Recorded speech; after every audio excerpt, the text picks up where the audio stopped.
The rifle left her hands at exactly 0900 hours. Staff Sergeant Maya Okonkwo stood in the center of the qualification range at Fort Benning, her M110 semi-automatic sniper rifle being carried away by Master Sergeant Holbrook, while Lieutenant Colonel Garrison watched with arms crossed and a thin smile. 5 elite soldiers in full combat gear approached from different angles, their boots crunching on the Georgia red clay. The digital clock mounted on the observation tower read 90 seconds.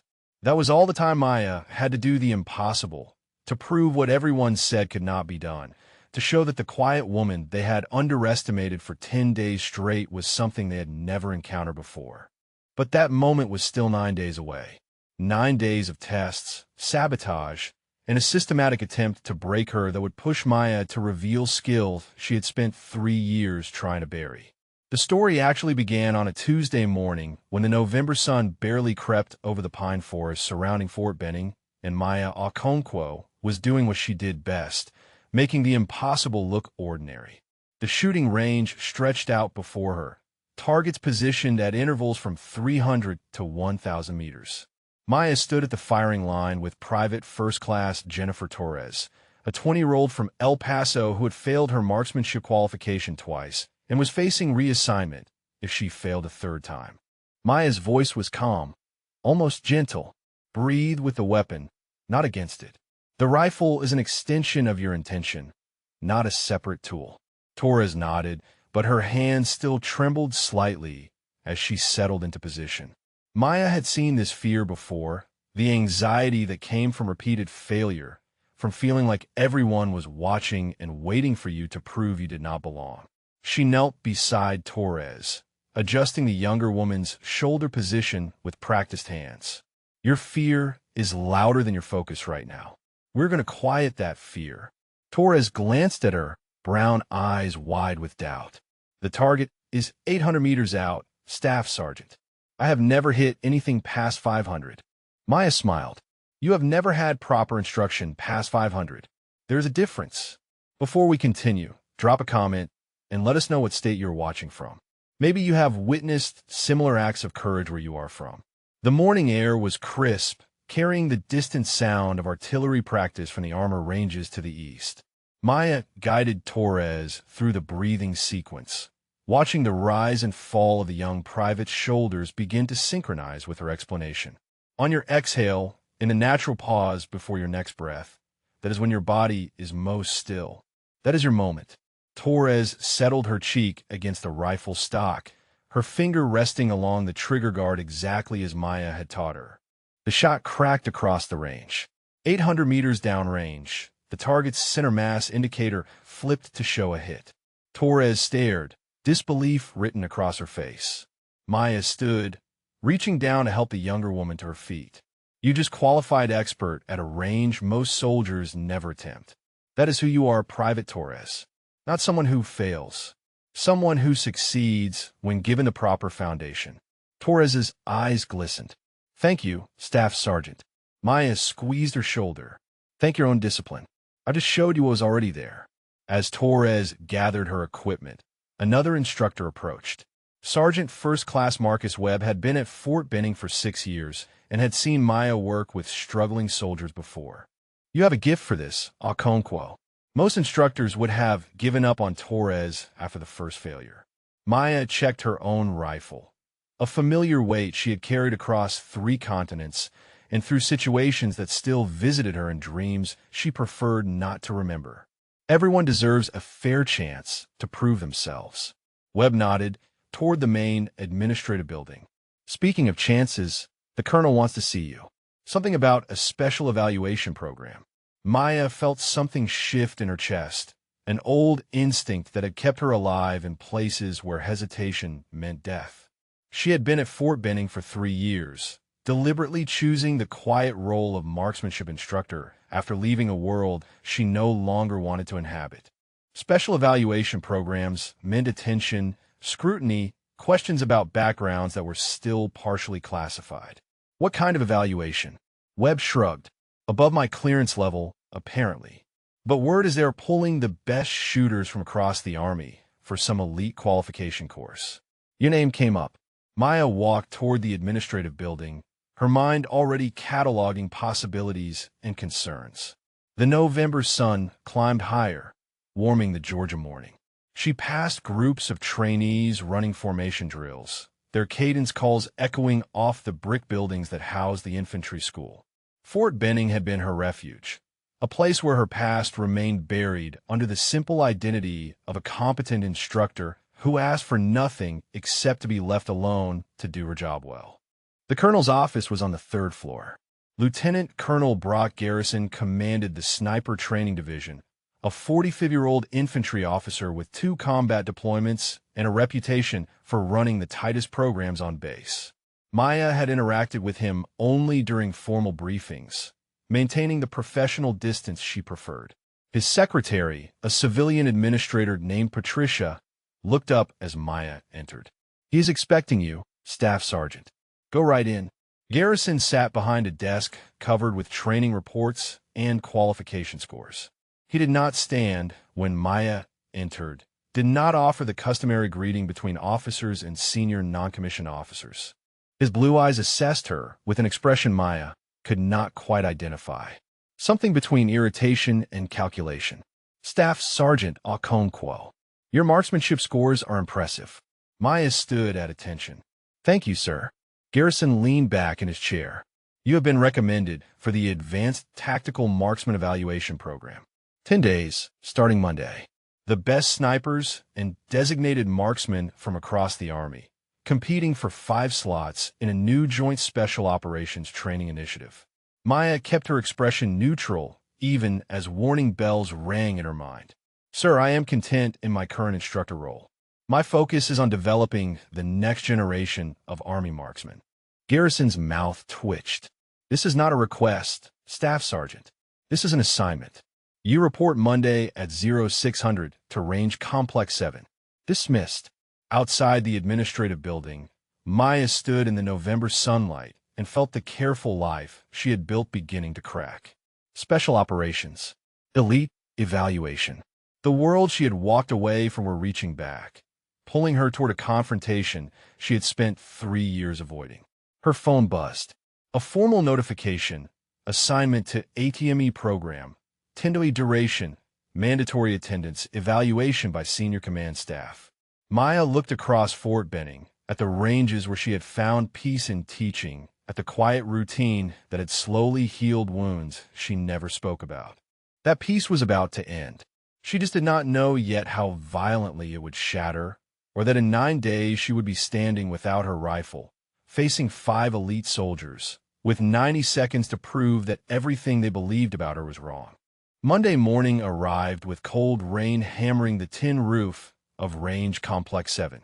Maya stood among 11 other soldiers, all men, all carrying themselves with the distinct confidence that came from special operations backgrounds.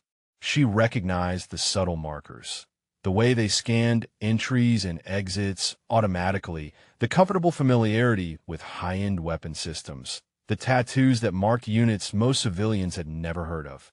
These were not regular Army marksmen.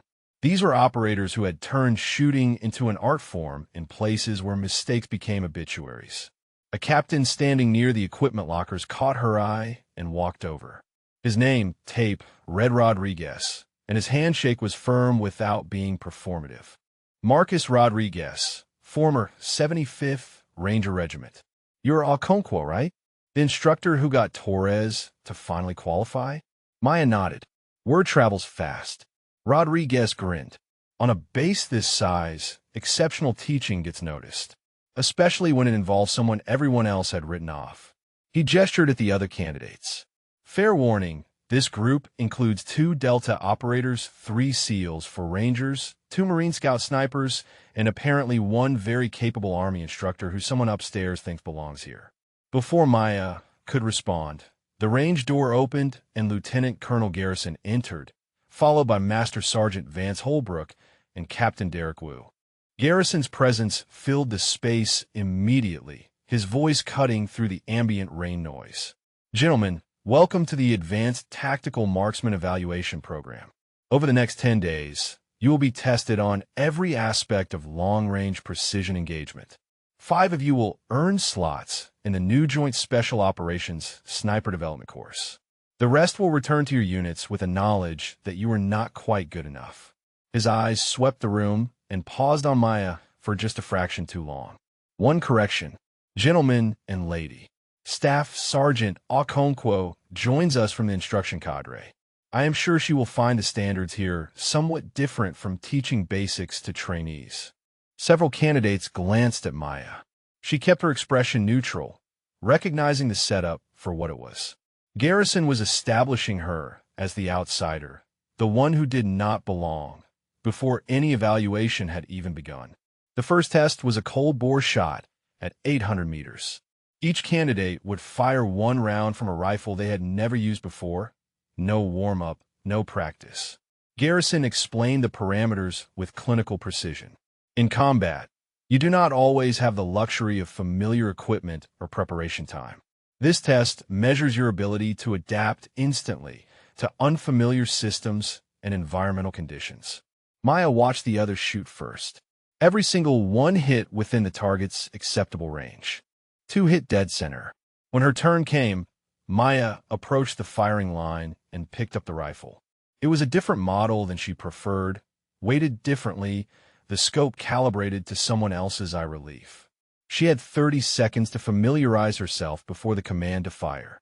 Rain continued to hammer the range roof. Wind from the south at approximately 8 miles per hour. Temperature 52 degrees. Humidity high. She made her calculations, settled into position, and fired during the natural pause in her breathing. 800 meters downrange, the target indicator showed a center mass hit. Dead center. Garrison consulted his tablet, his jaw tightening slightly. Acceptable, Staff Sergeant. Return to the line. But Maya had seen the other candidates' reactions. Several nodded with professional respect. Rodriguez caught her eye and gave a subtle thumbs up. She had not just hit the target. She had matched the best shot of the morning, and everyone knew it. During the lunch break, Rodriguez approached with 2 other candidates. This is Chun and Kowalski, both Ranger Regiment. We were just discussing that shot you made. No familiarization time, different rifle system, and you put it dead center on a cold bore. That is not instructor-level shooting. That is operator-level shooting. Maya opened her canteen. I have had good training. Chun, a quiet Asian American with thoughtful eyes, studied her. There is a difference between good training and combat experience. Your breathing pattern, the way you accounted for wind and elevation instantly, that comes from doing it under pressure. Real pressure. Maya chose her words carefully. I have been in the Army for 10 years. You accumulate skills over time. Kowalski, built like a linebacker with a New Jersey accent, was more direct. You were attached to something, or not you? Something you cannot talk about. Maya met his eyes. Some assignments remain classified. That is all I can say. Rodriguez nodded slowly. Respect. But just so, you know, Garrison has a reputation. He does not like female soldiers in combat roles. Lost a command position to a woman 3 years ago and never got over it. You being here and being good, that is going to make him very uncomfortable. The afternoon test involved movement shooting. Candidates had to engage multiple targets while repositioning across rough terrain, simulating combat advancement under fire. Maya watched Garrison's face as the test parameters were explained. This was not a standard sniper evaluation. This was designed to exhaust, to create opportunities for failure under stress. Each candidate would carry full combat load, approximately 60 pounds of gear, and engage targets from 300 to 900 meters while moving across a mile of Georgia hills. Maya finished 4th overall. The 2 Delta operators took 1st and 2nd. Rodriguez placed 3rd. But as she returned to the assembly area, she noticed something wrong. Her equipment bag had been opened. Small items were slightly out of place. Someone had gone through her gear during the exercise. She checked her rifle carefully. Nothing obviously tampered with, but the scope settings had been adjusted just enough that someone not paying attention might have significant accuracy problems the next day. She recalibrated everything, working methodically while the other candidates cleaned their weapons and shared war stories. Rodriguez noticed her focused work. Everything okay? Maya kept her voice low. Someone adjusted my scope settings while we were on the course. Rodriguez's expression hardened. Already? We are only on day 1. Maya finished her calibrations. I have dealt with worse. But thank you for the warning about Garrison. Rodriguez leaned against the equipment locker. For what it is worth, half the guys here already respect you. They see how you shoot, how you handle yourself. You belong in this evaluation more than some of them do. Just watch your 6. Garrison plays politics better than he shoots. That evening, Maya sat in her quarters reviewing the day. First in cold bore accuracy. Fourth in movement, shooting despite carrying the same load as men who outweighed her by 60 pounds. No complaints, no excuses, no attention sin behavior. Just competent performance that spoke for itself. But the tampered equipment told her everything she needed to know. This evaluation was not going to be fair. Garrison was going to make sure of that. Her phone buzzed with an official notification. Evaluation schedule modified. Tomorrow's test moved to night operations with thermal imaging systems. Report at 2100 hours. Maya stared at the message. Night operations required different skills, different equipment, and they had just been told about it 15 hours before execution. This was not standard procedure. This was Garrison changing the rules to create chaos. Maya lay back on her bunk and stared at the ceiling. She had joined this evaluation hoping to keep her head down, complete the requirement, and return to her quiet instructor role. But Garrison was not going to allow that. He was going to push, test, and try to break her. And if she was going to survive the next 9 days, she was going to have to start pushing back. The question was how much of her past she was willing to reveal. Because the skills that would guarantee her success in this evaluation were the same skills she had spent 3 years trying to forget. The night operations test began at 2100 hours under a moonless Georgia sky. Maya adjusted her night vision goggles and thermal imaging scope. Grateful she had spent extra time the previous evening familiarizing herself with equipment she had not touched in 3 years. The other candidates moved through their preparations with varying degrees of comfort. Thermal systems were expensive, and not every unit had regular access to them. Maya had used them extensively in Syria, hunting targets who thought darkness made them invisible. Garrison stood on the observation platform with Holbrook and Wu, his voice amplified through the range speakers. This exercise simulates urban counter-sniper operations. Hostile shooters are positioned throughout the mock village. You will identify and engage targets using only thermal imaging. Time limit is 40 minutes. Minimum 6 targets required for qualification. Begin when your number is called. Maya was designated to go 5th. She watched the first 4 candidates work through the course. The Delta operators moved with practiced efficiency, identifying 7 and 8 targets respectively. Rodriguez struggled with the thermal system initially, but adapted quickly, finding 6 targets with 2 minutes to spare. One of the SEALs only managed 5 targets and failed the qualification. When Maya's turn came, she entered the mock village and immediately noticed something wrong. The thermal scope's calibration was off by several degrees. Not enough to make targeting impossible, but enough to slow down target acquisition significantly. Someone had accessed her equipment again. She had 40 minutes and a sabotage system. Most soldiers would panic or request a replacement scope and lose precious time. Maya did neither. She had learned thermal imaging from an Israeli Defense Force instructor in classified circumstances she still could not discuss. The instructor had deliberately miscalibrated their scopes as training, forcing students to adapt and compensate in real time. Maya made rapid mental calculations, adjusting her acquisition pattern to account for the calibration error. She moved through the village like smoke, identifying thermal signatures that indicated hostile positioning. 12 minutes in, she had located 6 targets. By 20 minutes, she had found 9. She finished with 11 confirmed targets and 14 minutes remaining. Garrison's voice came through her radio, tight with controlled anger. Staff Sergeant, return to the assembly area for equipment verification. Maya walked back to the observation platform, where Garrison waited with Holbrook. The lieutenant colonel held her thermal scope, examining the calibration. This scope is improperly calibrated. Why did you not report the malfunction? Maya kept her voice level. I recognized the calibration error within the first 30 seconds. Sir, I adapted to the equipment I had rather than waste time with a replacement. Mission completion took priority over equipment perfection. Holbrook frowned. The proper procedure is to report defective equipment immediately. Maya met his eyes. With respect, Master Sergeant, in combat you use what you have. Equipment fails. Soldiers adapt. I completed the mission with 11 targets, 5 more than required, using a compromised system. That demonstrates capability under adverse conditions. Garrison's jaw muscles worked. We will discuss your disregard for proper procedures later. For now, you passed this evaluation. Dismissed. As Maya walked away, Rodriguez fell in a step beside her. He saw the whole thing. The scope was fine during the equipment check. Someone tampered with it between then and your turn. Maya nodded. I know. Rodriguez lowered his voice. Chun and Kowalski are asking questions.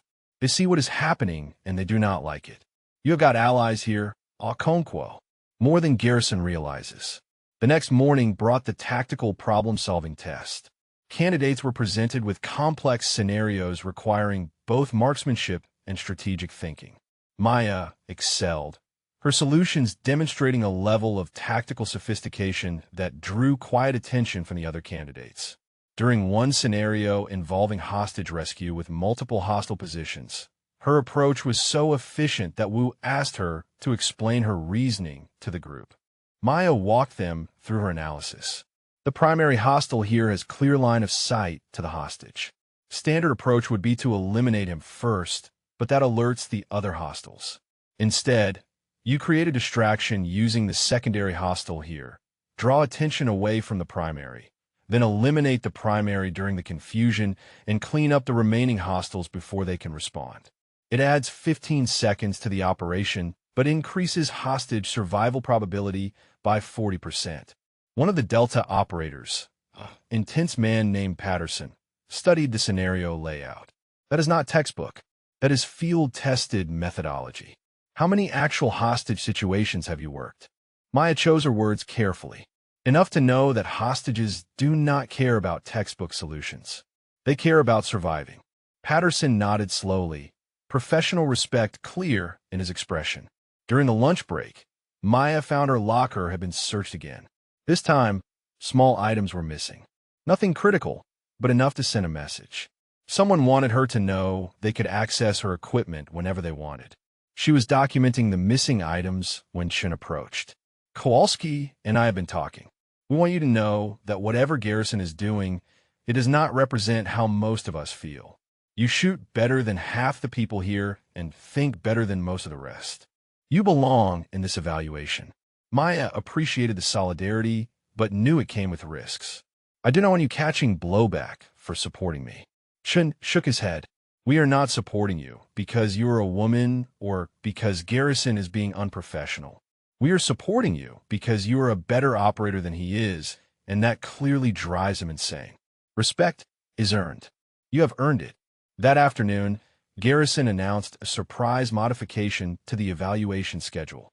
Tomorrow we will conduct a live-fire exercise with moving targets at extended range. This was not in the original program schedule, but Command has authorized the addition. It will test your ability to engage time-sensitive targets under pressure. Maya saw Wu glance at Garrison with something that looked like concern, but the captain said nothing.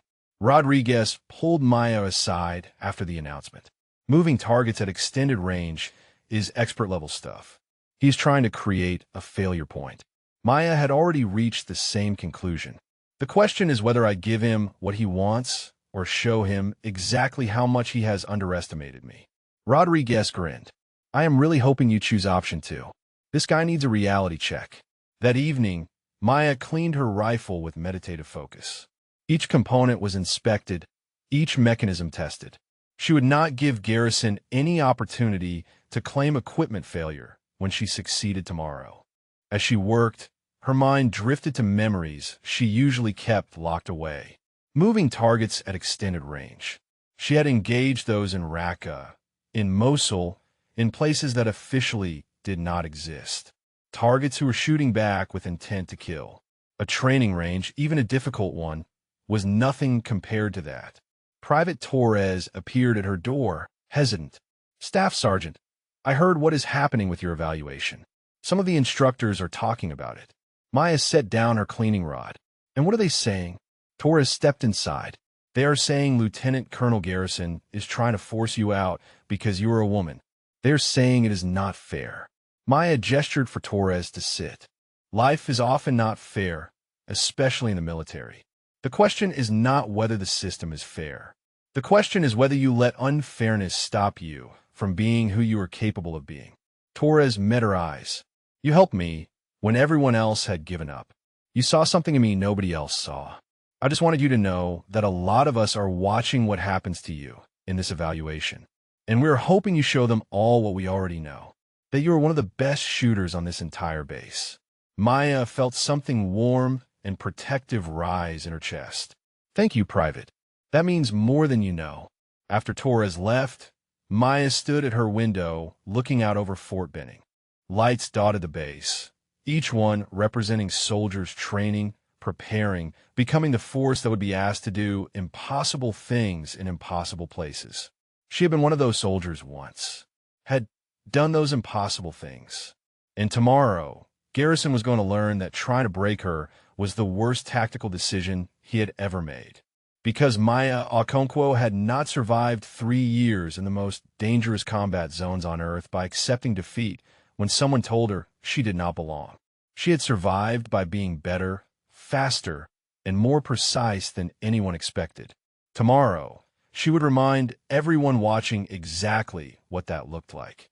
The moving target range was set up with mechanical systems that simulated vehicles and personnel moving at various speeds across distances from 600 to 1,200 meters.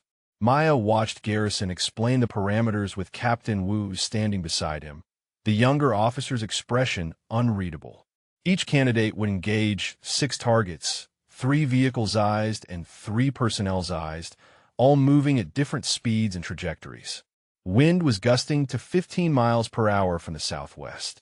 Temperature had dropped to 48 degrees overnight. Patterson, the Delta operator, went first. He hit 4 out of 6 targets, missing both personnel targets at the extended ranges. The second Delta operator matched that score. Rodriguez managed 3 hits. The challenge was significant. Moving targets required leading the shot, calculating not just distance and wind, but velocity and trajectory. It was mathematics performed under pressure with lethal consequences for error. By the time Maya's turn arrived, no candidate had hit more than 4 targets. Garrison's voice carried across the range. "Staff Sergeant Okonkwo, you are cleared to begin engagement."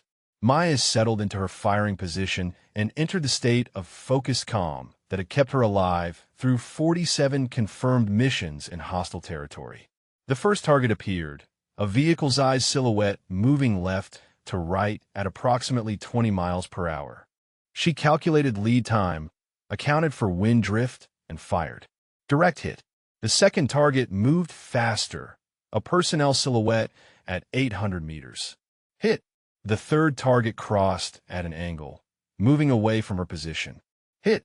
The range grew quiet as she engaged the fourth, fifth, and sixth targets with the same mechanical precision. 6 shots fired. 6 targets hit. When she cleared her weapon and stood, the silence stretched for 3 full seconds before Rodriguez started clapping. Chun and Kowalski joined immediately, then Patterson, then the rest of the candidates. Even some of the range personnel applauded. 6 for 6 on moving targets in difficult conditions was not just excellent shooting. It was exceptional shooting that separated good marksmen from genuine experts. Garrison's face had gone rigid. Wu was staring at Maya with open fascination. Holbrook checked and rechecked the scoring system as if looking for an error that would invalidate her performance. Finally, Garrison spoke, his voice carefully controlled. "Acceptable performance, Staff Sergeant. However, I am obligated to note that your firing position deviated from standard doctrine. You will submit a written explanation for your tactical choices." Maya recognized the trap immediately. Garrison could not attack her results, so he would attack her methods. Create paperwork, demand explanations, build a file that suggested nonconformity and disregard for established procedures. She kept her voice professional. Yes, sir. I will have the report on your desk by 1800 hours. But inside, something cold and tactical was calculating. Garrison was not just biased. He was actively trying to destroy her career. That made him predictable.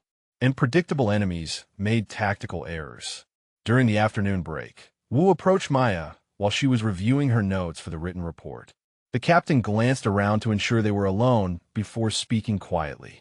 That was the best moving target performance I have seen in 8 years of evaluation programs. Maya looked up from her notebook. Thank you, Captain. Wu hesitated, then continued. I need you to understand something about Lieutenant Colonel Garrison. 3 years ago, he was in line for battalion command. A female lieutenant colonel named Sarah Chun was also being considered.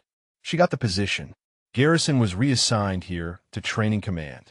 He has believed ever since that women are given preferential treatment in the military and that their presence weakens combat effectiveness.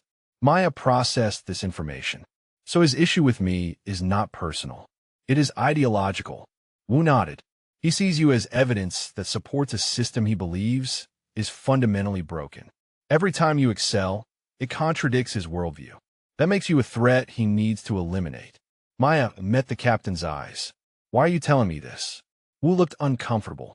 Because I have been watching this evaluation, and I have been watching Garrison manipulate the parameters to create your failure. That is not professional. It is not ethical. And it is not the army I want to serve. Maya appreciated the courage it took for Wu to speak against his superior officer. I understand your position, Captain. Wu shook his head. I'm not sure you do.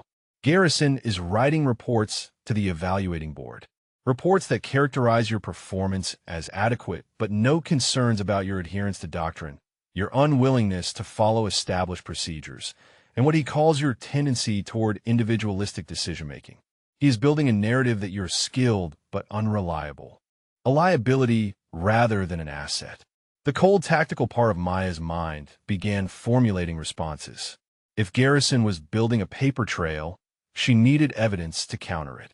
Documentation of the sabotage, witness statements from other candidates, proof that her tactical decisions were sound. But that would require revealing how she knew advanced tactical theory. It would require explaining why a supposedly conventional marksmanship instructor thought like a special operations planner. It would require opening doors to her past that she had worked hard to keep closed. That evening, Rodriguez found Maya in the equipment bay conducting another thorough inspection of her gear. You know he's going to keep escalating, right? Every time you succeed, he is going to make the next test harder, more obscure, more designed to trip you up. Maya tightened the scope mount. I know. Rodriguez sat on an equipment crate. So what is your play here? Because the way I see it, you have 2 options. Keep your head down, do just enough to pass, and hope he loses interest. Or absolutely dominate every remaining test and force him to accept that you are better than his bias allows him to admit. Maya looked at her rifle, the weapon that had been her companion through places most people could not imagine. She thought about Torres, struggling to qualify until someone believed in her. She thought about every female soldier who would face evaluations run by men who believed women weakened the military. She thought about the classified missions where her gender had been irrelevant because bullets did not care whether the person firing them was male or female. They only cared about precision. I'm going to show him exactly what he does not want to see, Maya said quietly. I'm going to perform so far above standard that he has no justification for elimination except open gender discrimination. And when he makes that move, because we both know he will, I'm going to have enough witnesses and documentation that his career takes more damage than mine. Rodriguez grinned. I was really hoping you would say that, because Chun, Kowalski, Patterson, and I have been documenting everything. The equipment tampering, the sudden schedule changes, the way he modifies standards specifically for you. We have got your back, Okonkwo. Maya felt something unfamiliar. Not just professional respect, but genuine camaraderie. These men did not care that she was a woman. They cared that she was an excellent soldier being treated unjustly. That is dangerous for your own careers. Rodriguez stood. We are special operations soldiers. We do not survive by avoiding danger. We survive by standing with people who have our backs when it matters. You have proven you belong here. Now we are proving we deserve to stand with you. That night, Maya worked on the written report Garrison had demanded. She documented every tactical decision, cited the field manuals and doctrine that supported her choices, and included references to actual combat scenarios where similar techniques had proven effective. It was a masterpiece of military writing, impossible to refute without admitting the techniques worked. She submitted it at 17:55 hours, 5 minutes before the deadline. The next morning brought news that changed the entire evaluation. Garrison announced that due to her exceptional performance, Maya would be given a special advanced test. While the other candidates conducted standard qualification exercises, she would face a scenario designed for Tier 1 operators. She would engage targets at ranges exceeding 1,000 meters in variable wind conditions with a rifle she had never fired before. The test would occur tomorrow. She would have no preparation time. Chun found Maya immediately after the announcement. This is insane. That test format does not exist in any training manual.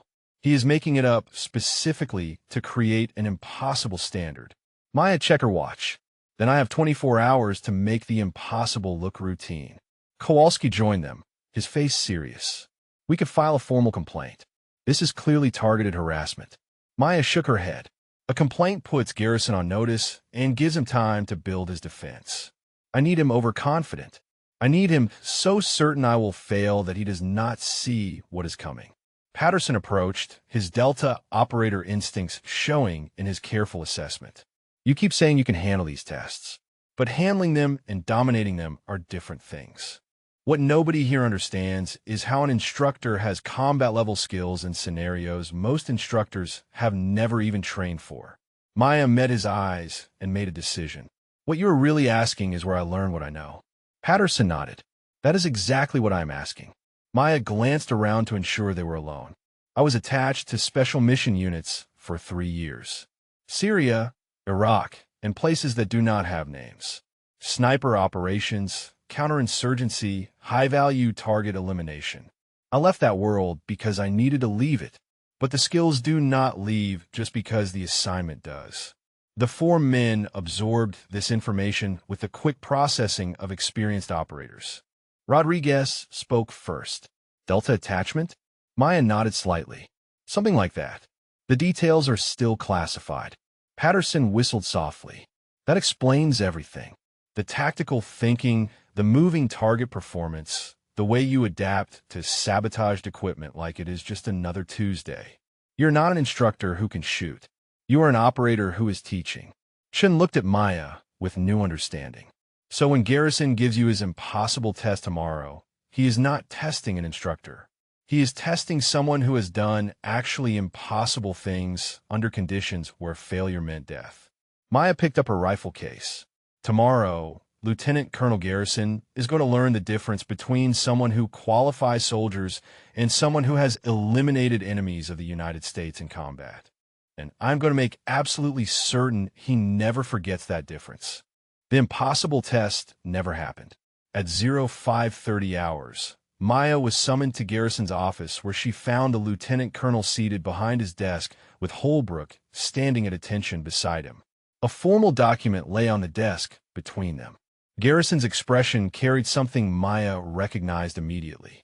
The satisfaction of a predator who believed he had cornered his prey.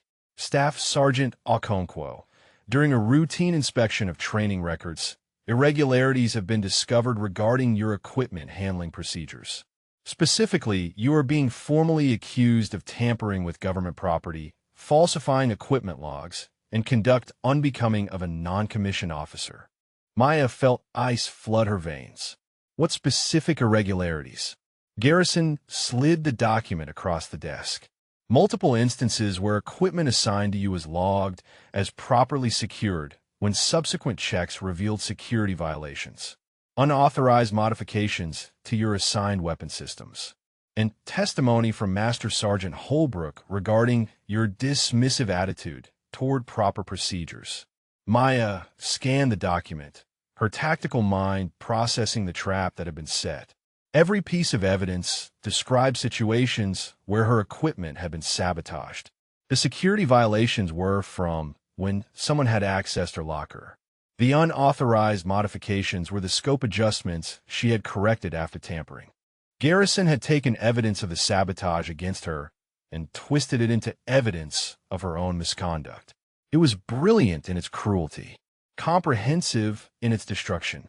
These allegations are false, Maya said, keeping her voice level. I can provide evidence of equipment tampering by outside parties. Garrison leaned back in his chair. You are welcome to present your defense at the formal hearing. However, until this matter is resolved, you are suspended from the evaluation program and placed on administrative restriction. You will surrender your weapon, turn in your evaluation credentials, and report to the post commander's office at 0900 hours for further proceedings. Maya stood there as the walls of her carefully rebuilt life collapsed around her. This was not just about the evaluation anymore. Garrison had escalated beyond bias into active career destruction. If these charges were substantiated, she would not just fail the evaluation. She would face court-martial proceedings, dishonorable discharge, the end of everything she had worked to become after leaving the shadows of special operations. She thought about Torres, about the junior soldiers who looked to her as proof that competence could overcome prejudice. She thought about the 3 years she had spent teaching instead of operating, choosing peace over violence, instruction over elimination. Sir, I request the opportunity to gather evidence in my defense. Garrison's smile was cold. You have until the hearing at 1400 hours. That gives you 8 hours to prepare your case. Dismissed, Staff Sergeant. Maya saluted mechanically and left the office. In the hallway, she leaned against the wall and fought the urge to put her fist through it. 8 hours. Garrison had ensured she had minimal time to build a defense while he had spent days constructing his attack. Rodriguez found her 20 minutes later in the equipment bay, staring at the empty locker where her rifle had been stored. He took one look at her face and understood. He made his move. Maya nodded, not trusting herself to speak. Rodriguez pulled out his phone. Chun, Kowalski and I have been documenting everything, but we need to compile it fast. Patterson has contacts in the Inspector General's office. We can get this elevated above Garrison's authority. Maya shook her head. Not enough time. The hearing is in 8 hours. By the time the IG investigates, the damage will be done. She sat down on an equipment crate, feeling the weight of exhaustion that came not from physical exertion, but from fighting battles that should not need to be fought. Rodriguez sat beside her. Talk to me, Okonkwo. What are you thinking? Maya stared at her empty hands. I am thinking that I survived 3 years in combat zones where people actively try to kill me every day. I came home, took an instructor position, and thought I had found a place where I could serve without the constant threat of violence. But Garrison has been systematically destroying me since the day I arrived at this evaluation, and I did not see the full scope of his plan until it was too late. He did not do anything wrong. Rodriguez's voice was firm. Everyone here knows that. Maya looked at him. Knowing it and proving it in 8 hours are different things. Rodriguez stood. Then we spend the next 8 hours proving it. We get every candidate to testify about the sabotage they witnessed. We document every instance where Garrison changed standards specifically for you. We build a case so airtight that even he cannot spin it. For the next 6 hours, Maya and her allies worked with military precision. Rodriguez interviewed every candidate, collecting detailed statements about the equipment tampering, the sudden test modifications, and Garrison's openly dismissive treatment. Chun compiled a timeline showing how evaluation parameters were changed specifically before Maya's tests. Kowalski documented the technical evidence of scope modifications and locker security breaches. Patterson contacted a JAG officer he knew and got preliminary legal guidance on defending against false charges. But as the hearing time approached, Maya felt a familiar darkness settling over her. It was the same feeling she had experienced in Syria during a mission that still haunted her nightmares. She had been tracking a high-value target through Raqqa when intelligence indicated the target was using children as human shields. Maya had held position for 14 hours, waiting for a clean shot that never came. Finally, she had been ordered to abort the mission. 3 days later, that target had orchestrated an attack that killed 11 coalition soldiers. She had done everything right, followed orders, made the ethical choice, and people had died because of it. The survivor's guilt had eaten at her until she could not pull a trigger without seeing those 11 faces. That was why she had left Special Operations. Not because she lacked skill, but because the moral weight of her decisions had become unbearable. And now, sitting in a conference room, waiting for a hearing that would determine her future, she felt that same helplessness.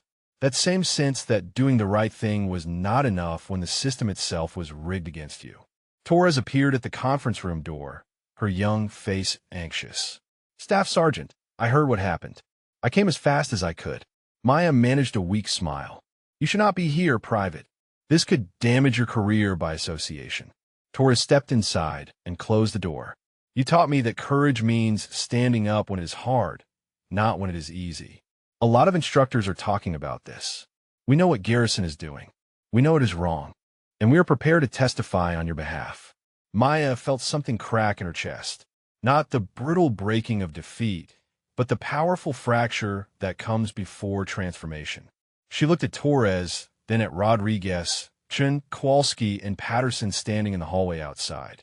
These people believed in her, not because she was perfect, but because she had shown them excellence earned through discipline and sacrifice. They were willing to risk their own careers to defend hers. That meant something. That meant the fight was not over. At 13:45 hours, Maya walked into the hearing room with her head high and a folder full of evidence under her arm. Garrison sat at the head table with Holbrook and Wu. The post commander, Colonel Sarah Martinez, presided over the proceedings. 3 other senior officers formed the hearing panel. Maya noticed Wu would not meet her eyes. Garrison looked supremely confident. This was his moment of victory, or so he believed. Colonel Martinez called the hearing to order. "Staff Sergeant Okonkwo, you have been accused of multiple violations of military regulations regarding equipment security and professional conduct. Lieutenant Colonel Garrison has submitted evidence supporting these charges. You have the right to present your defense." Maya stood. "Yes, ma'am.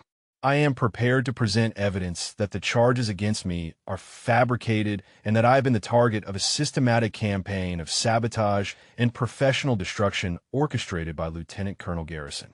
Garrison's face flushed red. "That is a serious counteraccusation, Staff Sergeant." Maya met his eyes directly. "Yes, sir, it is, and I can prove every word of it." She opened her folder and began laying out the evidence. Rodriguez's compiled witness statements, Chen's timeline analysis, Kowalski's technical documentation, Patterson's legal framework, and her own detailed account of every instance of tampering, every suspicious equipment malfunction, every sudden rule change designed to create her failure. Colonel Martinez studied the evidence with growing intensity. Her expression shifted from neutral arbitration to focused investigation. She looked at Garrison. "Lieutenant Colonel, these allegations are substantial and well documented. How do you respond?" Garrison's confidence wavered for the first time. The staff sergeant has misinterpreted routine evaluation procedures as personal targeting. Her tendency toward insubordination has colored her perception of standard administrative processes. Maya pulled out one final document. "This is Master Sergeant Holbrook's own equipment log showing that my locker was accessed 4 times during the evaluation period, including twice when I was confirmed to be on the firing range. Each access was logged under maintenance inspection, but no maintenance was ever performed or recorded. Someone with master key access repeatedly entered my secured space. The only personnel with that level of access are evaluation staff." The hearing room went silent. Wu shifted uncomfortably. Holbrook's expression became carefully blank. Garrison's tactical error was now visible to everyone in the room. He had built a case against Maya using evidence that could be easily traced back to his own sabotage. Coronel Martinez stood. This hearing is suspended pending a full inspector general investigation into the allegations presented by both parties. Lieutenant Colonel Garrison, you are relieved of evaluation command effective immediately pending the outcome of this investigation. Staff Sergeant Okonkwo, your suspension is lifted and you are reinstated to full duty status. We will reconvene when the investigation is complete. Maya walked out of the hearing room into afternoon sunlight that felt like absolution. Rodriguez, Chun, Kowalski, and Patterson waited outside, along with Torres and a dozen other soldiers who had come support her. They did not cheer. That would have been inappropriate. But the respect in their eyes said everything Maya needed to hear. She had faced institutional bias armed with nothing but evidence and allies. And she had survived. The evaluation was not over. Garrison's ultimate fate remained uncertain. But for the first time in 5 days, Maya felt like she was fighting a battle she could actually win. The Inspector General investigation moved with surprising speed. Within 48 hours, a team of 3 investigators had descended on Fort Benning with authority that superseded local command structure. They interviewed every evaluation candidate, examined equipment logs, reviewed range footage, and reconstructed the entire timeline of Maya's participation in the program. What they discovered went far deeper than anyone had anticipated. Maya was in the equipment bay, cleaning her returned rifle when Rodriguez found her, his expression carrying news that was both vindication and revelation. The IG investigators want to see you. They have found something big. Maya set down her cleaning rod and followed him to the temporary investigation office. Inside, Lieutenant Colonel Sarah Chun from the Inspector General's office sat behind a desk covered with documentation. Her nameplate made Maya pause. This was the officer who had beaten Garrison for battalion command 3 years ago. Staff Sergeant Okonkwo, please sit. Chen's voice was professional, but carried an edge of controlled anger. We have completed the preliminary phase of our investigation, and what we have uncovered extends well beyond the allegations you presented. Maya sat, her tactical instincts activating. How far beyond? Chen opened a file folder thick with papers. Lieutenant Colonel Garrison's personnel records show a pattern of behavior spanning 6 years and 3 duty stations. You are the 7th female soldier to file complaints against him. The previous 6 cases were either dismissed due to insufficient evidence or the complainants withdrew their allegations after facing retaliation. Maya felt ice crystallize in her chest. 7 women, 6 careers likely destroyed or damaged. She was just the latest target in a systematic campaign. Chun continued. What makes your case different is the quality of evidence you and your fellow candidates compiled. The witness statements, the technical documentation, the timeline analysis. It gave us probable cause to dig deeper into Garrison's records. And what we found was even more concerning than the sabotage itself. Chun pulled out a document with red classification markings. Lieutenant Colonel Garrison's sniper qualification records show discrepancies dating back 12 years. Specifically, he failed his advanced sniper qualification course twice before receiving a passing grade on his 3rd attempt. However, the documentation for that 3rd attempt is inconsistent with standard testing protocols and appears to have been falsified. Maya absorbed this information with growing understanding. He is not actually qualified as an expert marksman. Chen nodded. Our analysis suggests someone with influence helped him obtain credentials he did not legitimately earn. That fraudulent qualification became the foundation of his career progression into specialized training command. Rodriguez, standing by the door, whistled softly. So his entire hatred of female soldiers is not just ideology. It is fear. Fear that competent shooters will expose that he is not what his records claim. Chun looked at Maya directly. When you demonstrated exceptional marksmanship ability on the very first day, you became an existential threat to him. Every perfect shot you made increased the risk that people would question why the evaluation commander could not shoot at your level. His sabotage was not just bias. It was self-preservation. Maya thought about the cold bore shot, the moving targets, every test where she had excelled. Each success had been a nail in Garrison's credibility coffin. No wonder he had escalated so aggressively. He was not just trying to fail her. He was trying to eliminate the evidence of his own inadequacy before it destroyed his career. How many soldiers has he held back because their competence threatened his fraud? Chen's expression darkened. We are still determining that, but preliminary review suggests at least 24 highly qualified soldiers received failing evaluations under his command across multiple assignments. Careers ended or stalled because Garrison could not risk anyone discovering his secret. The door opened, and Captain Wu entered, looking like he had not slept in days. He stood at attention before Chen. "Ma'am, I am here to provide voluntary testimony regarding my knowledge of Lieutenant Colonel Garrison's conduct during this evaluation." Chen gestured for him to sit. "Captain Wu has already given us a detailed statement about his observations and his own participation in the evaluation oversight." Wu looked at Maya, genuine remorse in his eyes. "I knew something was wrong from the first day. I saw how he targeted you, how he changed standards specifically to create your failure. I should have reported it immediately. Instead, I stayed silent because I feared it would damage my career to challenge a superior officer. I was a coward, and my cowardice enabled his misconduct." Maya studied the younger officer. Wu had ultimately found his courage, had provided information that strengthened the case against Garrison. That counted for something. "You came forward eventually, Captain. That takes integrity." Wu shook his head.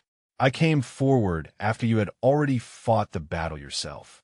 After you had already compiled the evidence and faced the hearing alone. All I did was confirm what you had already proven. That is not courage. That is just witnessing the truth after someone else paid the price to reveal it." Chen closed the file folder. "The Inspector General has sufficient evidence to recommend court-martial proceedings against Lieutenant Colonel Garrison on multiple charges, including falsifying official records, abuse of authority, conduct unbecoming an officer, and conspiracy to obstruct justice. Master Sergeant Holbrook will face non-judicial punishment for his role in the equipment tampering. Both are being removed from any training command positions effective immediately." Maya felt something complex rising in her chest. Not triumph exactly, but a fierce satisfaction that justice was being served. "What happens to the evaluation program?" Chen looked at her steadily. "That is actually why I wanted to speak with you personally. The program will continue under new leadership. Colonel Martinez has requested that you be given the option to resume your participation if you choose. However, given what you have endured, no one would fault you for declining." Rodriguez leaned forward. "She should not just resume participation. She should be guaranteed one of the 5 slots. She has already proven she deserves it." Chen shook her head. "The slots must be earned through completion of the full evaluation. Staff Sergeant Okonkwo would not want special treatment. She would want to earn her place legitimately." Maya met Chen's eyes and saw understanding there. The lieutenant colonel was right. "I do not want accommodation or sympathy. I want to complete the evaluation under fair conditions and let my performance speak for itself." That evening, Maya sat in the base chapel, a quiet space she had discovered during her first week at Fort Benning. She rarely prayed in any traditional sense, but the silence helped her process complex emotions. Patterson found her there, moving with the careful respect special operators showed in sacred spaces. "Mind if I sit?" Maya gestured to the pew beside her. Patterson sat in silence for a moment before speaking. "I pulled your service record. The unclassified parts, anyway. You were attached to JSOC for 3 years. Delta Support Element. Deployed to Syria, Iraq, Afghanistan, and 2 countries that are still redacted in your file. 127 confirmed eliminations. 3 Bronze Stars with Valor. 2 Purple Hearts. A Silver Star for actions during a classified operation in Raqqa." Maya kept her eyes on the simple altar at the front of the chapel. "That is not public information." Patterson nodded. "I have friends in the intelligence community who owe me favors. I want to know who you really were. Maya, you're not just a good shooter. You are one of the most accomplished snipers in modern military history. Your confirmed elimination count puts you in the top 20 American snipers of all time, and you have been working as a basic marksmanship instructor for 3 years. Why? Maya was quiet for a long moment. In Raqqa, I was tracking a target. High-value individual responsible for coordinating attacks against coalition forces. He was using children as human shields. I held position for 14 hours waiting for a clean shot. Command finally ordered me to abort. 3 days later, that target orchestrated an attack that killed 11 soldiers. I did everything right. I made the ethical choice, and 11 people died because of it. Patterson understood immediately. Survivor's guilt. Maya nodded. I cannot pull a trigger anymore without seeing their faces. So I came here, where the only thing I shoot at is paper targets, and the only lives I am responsible for are students learning to qualify. Patterson was quiet, then spoke carefully. But you are still one of the most lethal operators this country has ever produced. And Garrison stumbled into a fight with you, without realizing he was challenging someone who has eliminated genuine enemies under conditions he cannot imagine. Maya looked at Patterson. Tomorrow, the evaluation resumes under new command. I'm going back in there, and I'm going to complete every remaining test with the same excellence I demonstrated before Garrison tried to destroy me. Not because I want to prove him wrong. He already proved himself wrong by being a fraud. I'm going back because there are soldiers like Torres watching. Female soldiers who need to see that competence can overcome bias. That skill can defeat prejudice. That doing the job exceptionally well is the answer to people who say you do not belong. Patterson stood to leave, then paused. For what it is worth, everyone in that evaluation already knows you are the best shooter in the program. The only question left is whether you choose to accept the slot you have already earned. Maya stood as well. Then I will make sure that question gets answered definitively. Patterson smiled. I am really looking forward to watching that happen. He left the chapel, and Maya sat back down in the silence. She thought about the 11 soldiers who died in Iraq, about the survivor's guilt that had driven her from special operations, about 3 years spent teaching basic marksmanship when she could shoot at levels few soldiers ever achieved, about Garrison and his fraudulent credentials, about the 7 women whose careers he had damaged, about the systematic corruption that had gone unchallenged for years until she had forced it into the light. Maya pulled out her phone and scrolled to a contact she had not called in 3 years. The number belonged to her former commanding officer in JSOC, a colonel who had understood when she had requested transfer to conventional army. He answered on the second ring. Okonkwo, I heard about the situation at Benning. Are you okay? Maya smiled at the familiar voice. I am okay, sir, but I wanted you to know that I'm going back in. The evaluation continues tomorrow, and I am going to finish what I started. The colonel was quiet for a moment. That is the Maya Okonkwo I remember. The one who never backed down from a challenge. Give them hell, Staff Sergeant. Show them what a real operator looks like. Maya left the chapel as evening settled over Fort Benning. The lights across the base flickered on, marking the buildings where soldiers trained for a profession that would ask everything of them.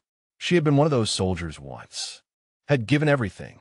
Had paid prices most people never knew existed. And tomorrow, she would show Lieutenant Colonel Garrison's replacement exactly what those prices had bought.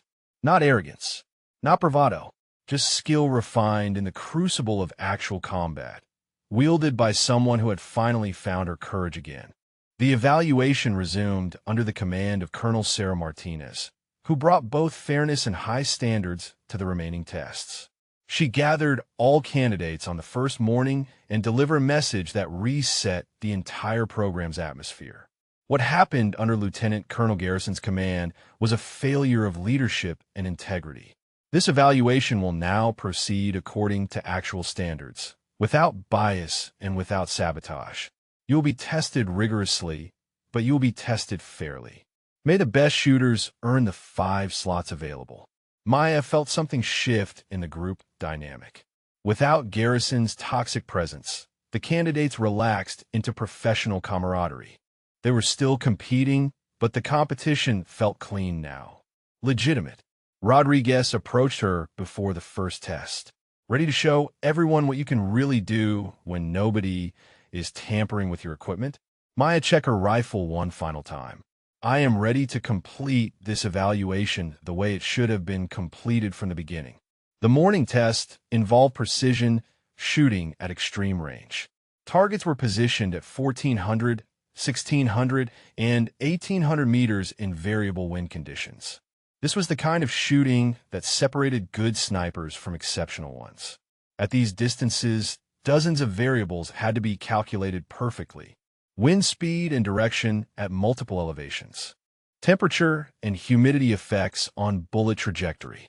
The Coriolis effect from Earth's rotation. Barometric pressure. Even the spin drift of the bullet itself. Patterson went first, hitting 2 out of 3 targets. The Delta operators managed similar results. Rodriguez struggled with the extreme range calculations and only hit 1 target. When Maya's turn came, she entered the focus state that had kept her alive through 47 combat missions. She had made shots like this in Syria at night, in sandstorms, with hostile forces actively trying to kill her. A Georgia range with measured distances and no incoming fire felt almost easy by comparison. She engaged the 1,400-meter target first. The calculations flowed through her mind like water. Wind at 12 miles per hour from the southwest, gusting to 15. Temperature 61 degrees. Humidity 45%. Elevation difference factored in. She fired during the natural pause in her breathing. The target indicator flipped to show a center mass hit. The 1,600-meter target required adjustment for increased wind effect. Hit. The 1,800-meter target was at the edge of effective range for her weapon system. Most shooters would consider it a difficult shot under perfect conditions. Maya treated it like any other calculation. Hit. 3 shots. 3 hits at extreme range. Colonel Martinez reviewed the results with visible approval. Exceptional shooting, Staff Sergeant. Those are instructor-level demonstrations. Maya allowed herself a small smile. Thank you, ma'am. Chun, who had been watching closely, approached afterward. That 1,800-meter shot was one of the best I have ever seen on this range. The wind was gusting, and you made it look routine. Maya secured her weapon. In Raqqa, I made a confirmed elimination at 1,900 meters during sandstorm. Compared to that, this was just mathematics. The afternoon brought a different challenge. Candidates were required to plan and execute a complete sniper mission from intelligence analysis through target engagement. They will be given a scenario with multiple potential targets, civilian presence, time constraints, and rules of engagement. This tested not just shooting ability, but tactical decision-making under pressure. It was exactly the kind of evaluation Maya had excelled at in her JSOC days. Colonel Martinez distributed the scenario briefings. You are supporting a hostage rescue operation. 3 hostiles have barricaded themselves in a building with 2 civilian hostages. Friendly forces will breach in exactly 30 minutes. Your mission is to identify and eliminate threats that endanger the hostage rescue team or the hostages themselves. Rules of engagement are weapons-free, on confirmed hostile combatants only. You have limited time to analyze the scenario, select your position, and prepare your engagement plan. Maya studied the briefing with the intensity she had brought to actual combat planning. The building layout showed multiple windows, different sight lines, and several positions where hostiles could effectively engage the rescue team. Most candidates would focus on finding a position that allowed shots into the building. Maya saw a more sophisticated solution. She calculated the geometry of the breach point, the likely hostile positions based on defensive tactics, and the optimal firing position that would allow her to support the rescue without endangering the hostages. When each candidate presented their plan to Colonel Martinez and a panel of senior NCOs, the differences in experience became obvious. Some candidates chose positions with good sight lines but poor escape routes. Others selected locations that would put them in crossfire once the breach team entered. Patterson's plan was solid and professional, exactly what you would expect from a Delta operator. Rodriguez's plan showed creativity but some tactical gaps. Maya's plan made the senior NCOs lean forward in their chairs. I would position here, approximately 400 meters from the building with elevation advantage. This allows me multiple sight lines into the structure while keeping me outside effective small arms range. Based on the building layout and defensive doctrine, hostiles will likely position at these 3 windows to cover the breach point. I would engage the hostile at window 2 first, because his position allows him to endanger both the breach team and hostage holding area. The hostile at window 1 becomes second priority because he covers the primary entry. The hostile at window 3 is lowest priority because his sight line is blocked by interior walls from the hostage location. One of the senior NCOs, a master sergeant with a ranger scroll, interrupted. How do you know the hostiles will position at those specific windows? Maya pulled out the building diagram. Because I have conducted this exact type of operation in Mosul. Hostile combatants, using human shields, follow predictable patterns. They position to maximize coverage of friendly approach routes while maintaining line of sight to their captives. These 3 windows provide that tactical advantage. The master sergeant nodded slowly, professional respect clear in his expression. That is not theoretical analysis. That is experience-based planning. The live execution of the scenarios took place that evening. Each candidate was given 30 minutes to set up their position and prepare for the simulated rescue operation. Maya moved with practiced efficiency, selecting her firing position, ranging her targets, and preparing for multiple engagement scenarios. When the simulation began, she eliminated all 3 hostile targets in the precise sequence she had planned, each shot placed perfectly to neutralize the threat without endangering the hostages or rescue team. Colonel Martinez reviewed the results after all candidates had completed the exercise. Most of you performed adequately. A few of you performed well. Staff Sergeant Okonkwo just demonstrated how this mission would actually be executed in combat. Her planning was flawless, her positioning was optimal, and her execution was perfect. That is the standard we are looking for in this program. That evening, Maya found Torres waiting outside her quarters. The young private stood at attention, nervous energy radiating from her. Staff Sergeant, I wanted to tell you something. I have been accepted into the Advanced Individual Training Program for reconnaissance. Because of your instruction, because you believed in me when nobody else did, I qualified at the top of my basic marksmanship class. They're sending me to schools I never thought I could attend. Maya felt warmth spread through her chest. That is outstanding, Torres. You're in every bit of that. Torres shook her head. No, Staff Sergeant. You gave me the foundation. You showed me that being underestimated is not the same as being incapable. Every time I pick up a rifle now, I remember what you taught me. Not just about shooting, but about believing I belong. Maya pulled Torres into a brief hug, the kind of moment that transcended rank and became simply one soldier honoring another's courage. You're going to do great things, Private. Just remember that the people who doubt you are usually the ones who fear your success. Prove them wrong by being excellent. Torres saluted and left, and Maya stood in the evening air feeling something she had not felt in 3 years. Purpose.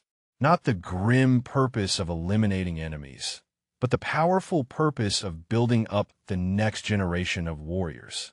Rodriguez found her a few minutes later. Tomorrow is the final evaluation. Combined skills test that will determine the 5 slots. Martinez told us it is going to be the hardest test of the entire program. Maya looked out over Fort Benning, the base lights twinkling in the Georgia darkness. What is the format? Rodriguez grinned. That is the thing. She would not tell us, so we will find out tomorrow morning and have to adapt on the spot.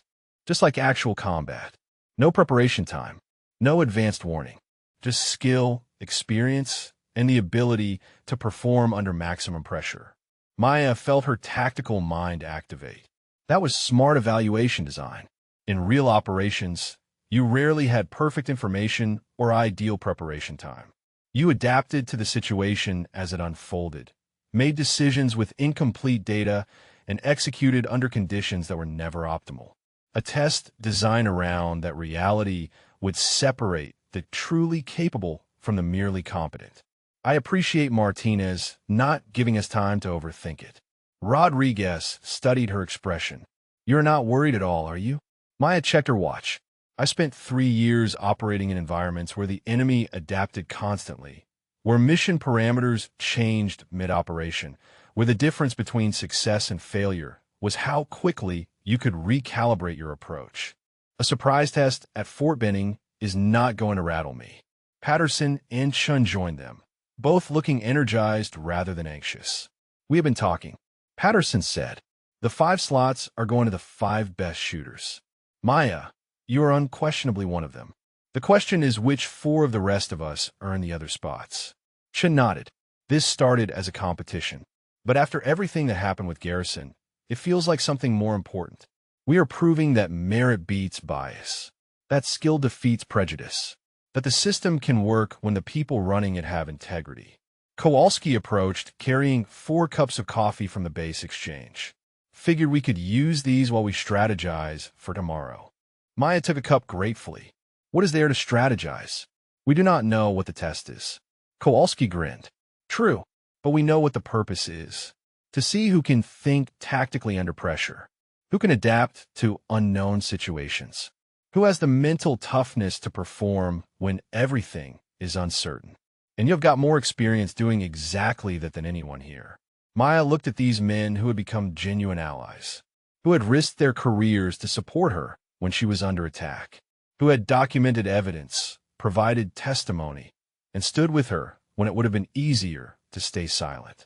Thank you, all of you, for everything you did during the investigation. You did not have to take those risks. Rodriguez waved off the gratitude. You did not have to be excellent in the face of systematic sabotage, but you were. That set the standard for the rest of us. Patterson raised his coffee cup. To tomorrow, to the final test, and to proving that when the system works the way it should, the best people rise to the top regardless of bias. They touched their cups together in an informal toast, and Maya felt the weight of the past 10 days begin to lift. Tomorrow would be the culmination of everything. The final test that would determine who earned the 5 precious slots in the Joint Special Operations Program.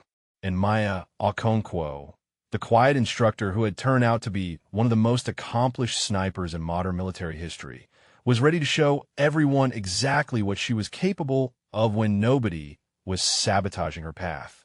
The final evaluation began at 0600 hours with all remaining candidates assembled at Range Complex 7.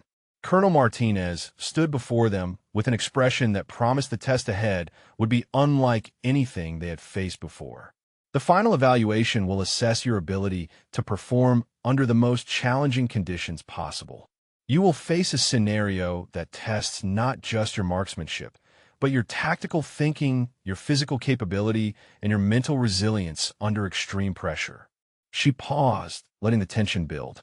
You will engage multiple targets across various ranges while navigating difficult terrain under time constraints. But here is the modification that makes this test unique. Maya felt her pulse quicken as Martinez continued.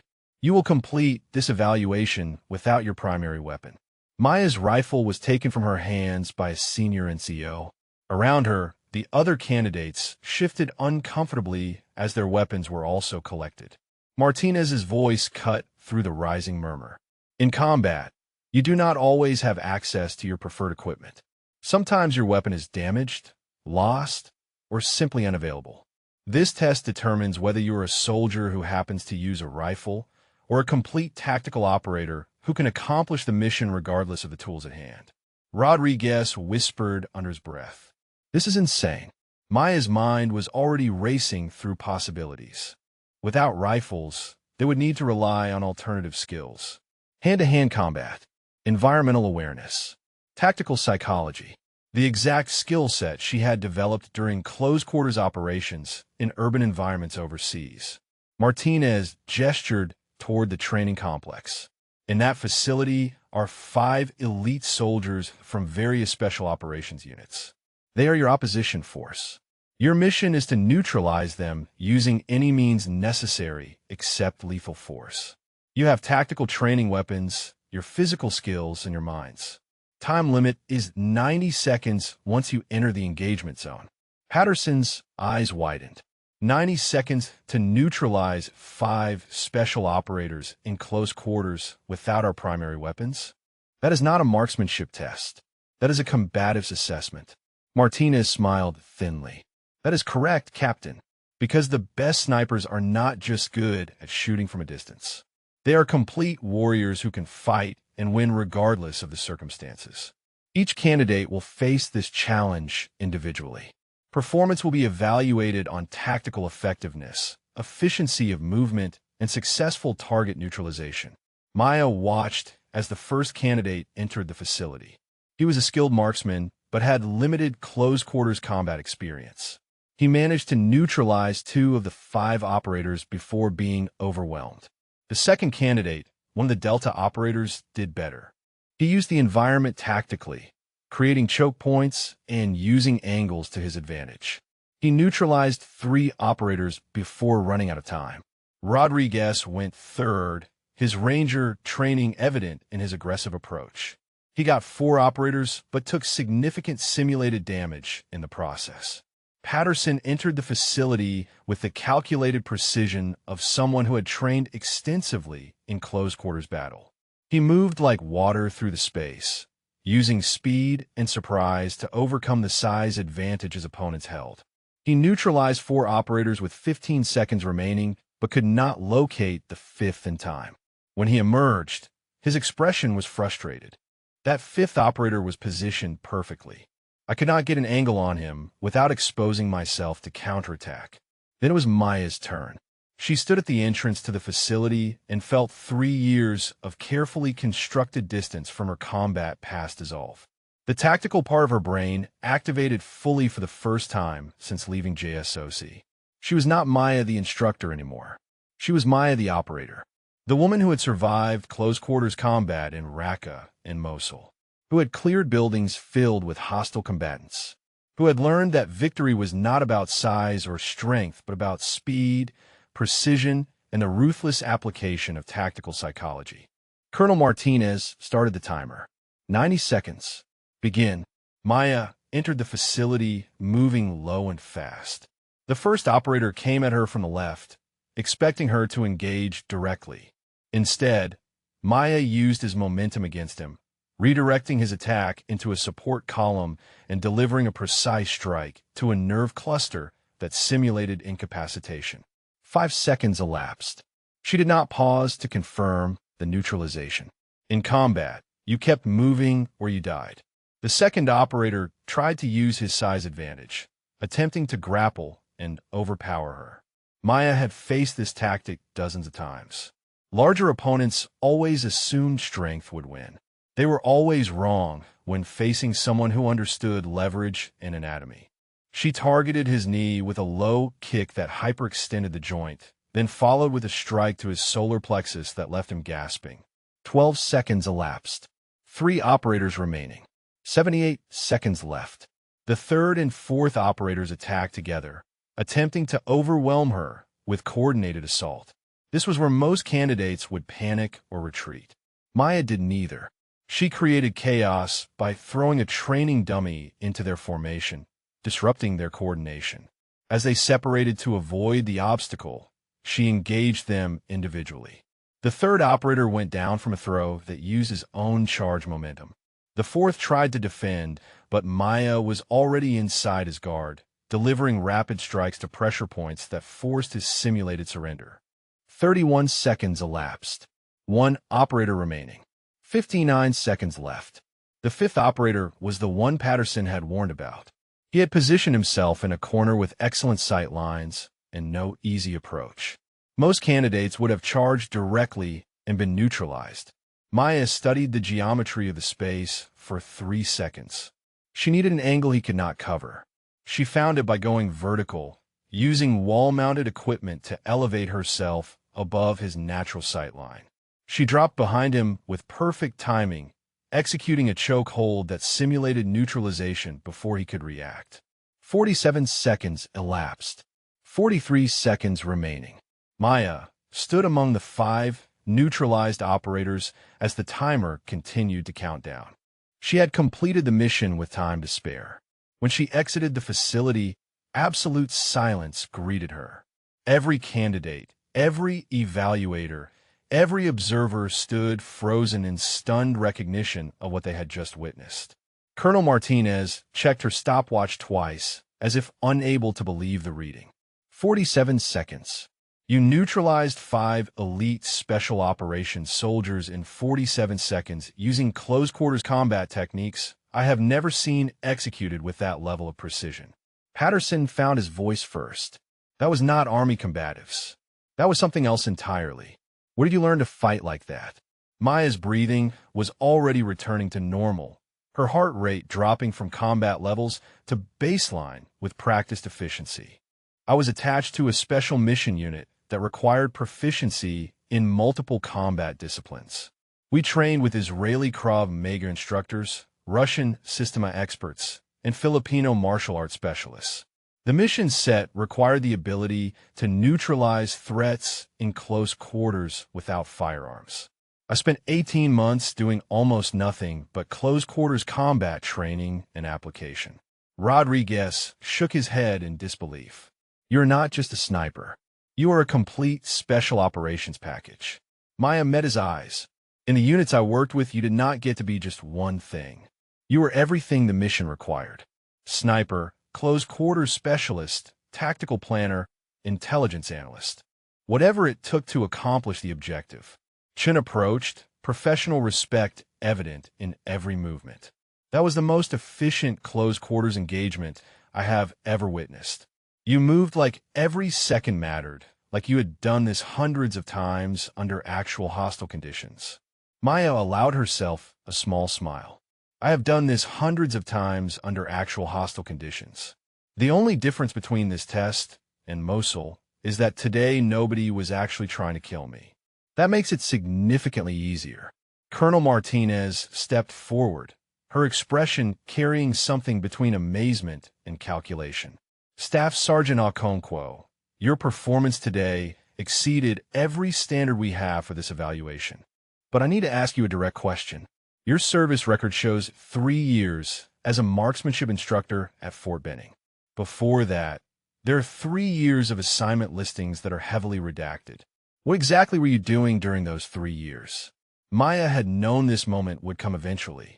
The moment where her carefully maintained cover as a simple instructor would be stripped away by her own excellence. Ma'am, I was attached to Joint Special Operations Command conducting direct action missions in support of counterterrorism operations.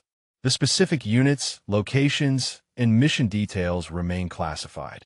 But the skill set I developed during that assignment is what you witnessed today. Martinez nodded slowly. And you left that assignment to become a basic marksmanship instructor. Why? Maya thought about the 11 soldiers who died because she could not take a shot, about the nightmares that had made sleep impossible, about the moral weight of decisions that had no right answers. I needed to step back from operational tempo. Teaching allowed me to serve while maintaining distance from the things that were causing me psychological harm. Martinez's expression softened slightly. But today you step back into that operational mindset completely. How's that feel? Maya considered the question honestly. Familiar. Like putting on a uniform I wore for years and finding it still fits perfectly. I did not realize how much I missed the tactical clarity of mission execution until I was doing it again. But I also did not realize how much healing I had done through teaching until I could face a combat scenario without the paralyzing fear that used to accompany it. Martinez made a note on her evaluation form. The final results will be announced tomorrow morning. But I want you to know that your performance today was extraordinary, not just by the standards of this evaluation, but by any standard in the modern military. That evening, Maya sat with Rodriguez, Patterson, Chun, and Kowalski in the common area. The camaraderie between them had evolved from professional respect to genuine friendship forged through shared adversity.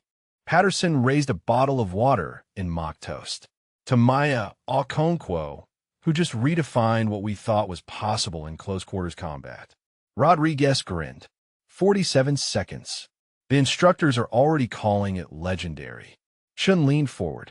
But here's what I want to know. You spent 3 years hiding all of that capability. teaching basic marksmanship when you could be training Tier 1 operators? Does it bother you that you had to reveal yourself to defend against Garrison's attack? Maya thought about Torres qualifying after everyone had given up on her, about the dozens of other soldiers she had helped develop their skills over 3 years, about finding purpose in building people up instead of eliminating enemies. I revealed one part of who I am to protect another part, the part that finds meaning in teaching, the part that helps struggling soldiers become confident ones. That part is as real as the operator part, maybe more real because I chose it instead of being assigned to it. Kowalski nodded thoughtfully. So what happens after tomorrow? When the slots are announced and this evaluation ends, do you go back to being the quiet instructor? Or do you accept that you were meant for something more? Maya looked out the window at Fort Benning, the base that had been her refuge and her home for 3 years. I think I go back to teaching, but maybe with less hiding.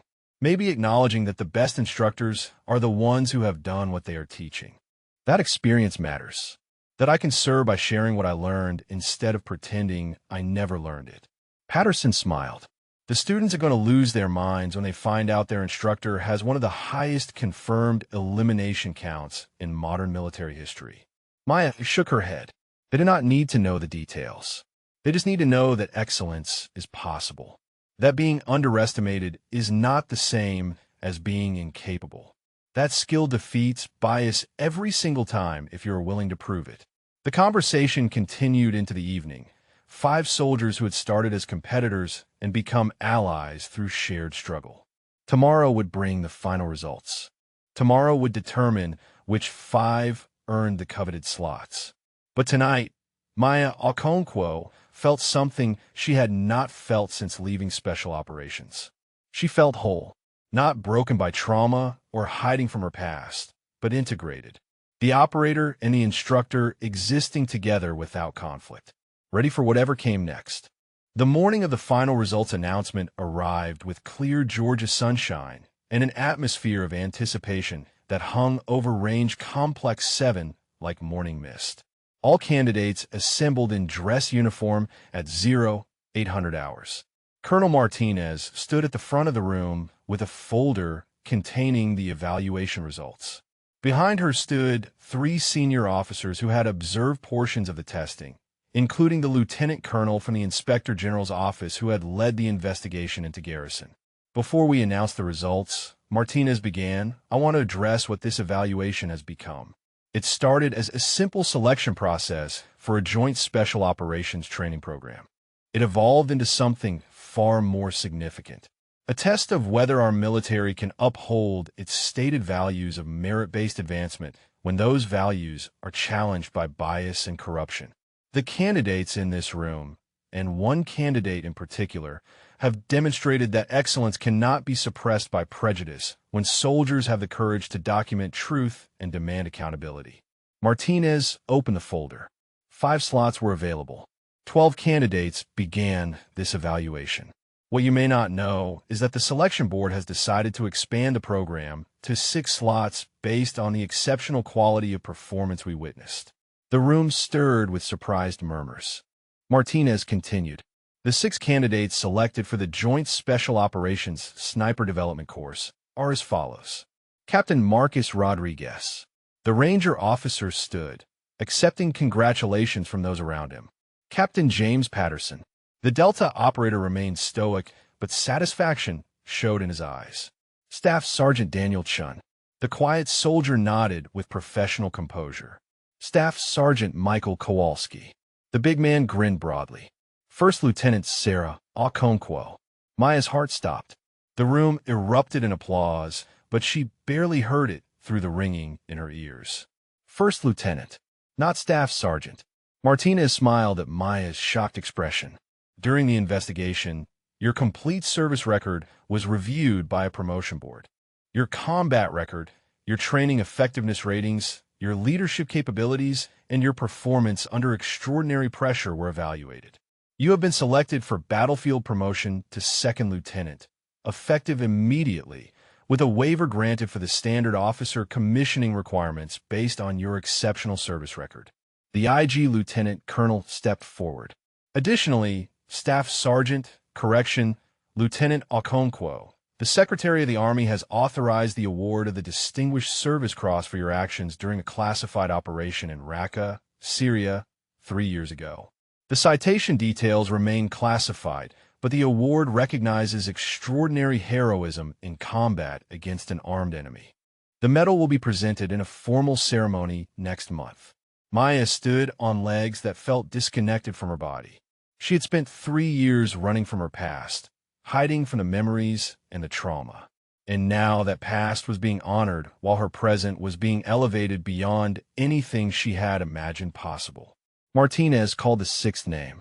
Second Lieutenant Thomas Bradford. A Navy SEAL, Maya had not interacted with much except at his slot with quiet professionalism.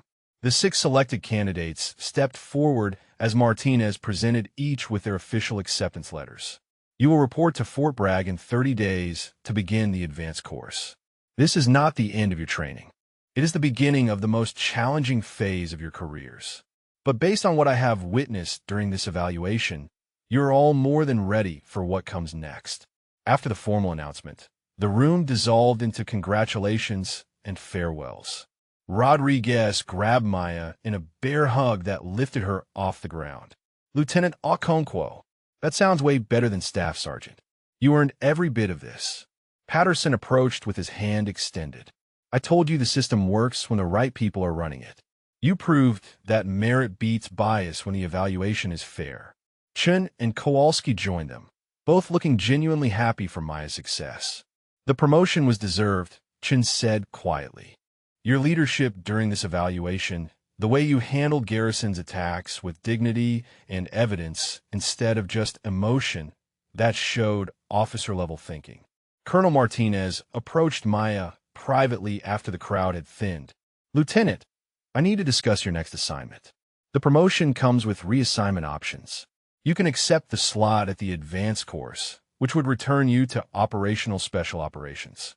Or you can request to remain at Fort Benning in a leadership role developing the next generation of marksmanship instructors.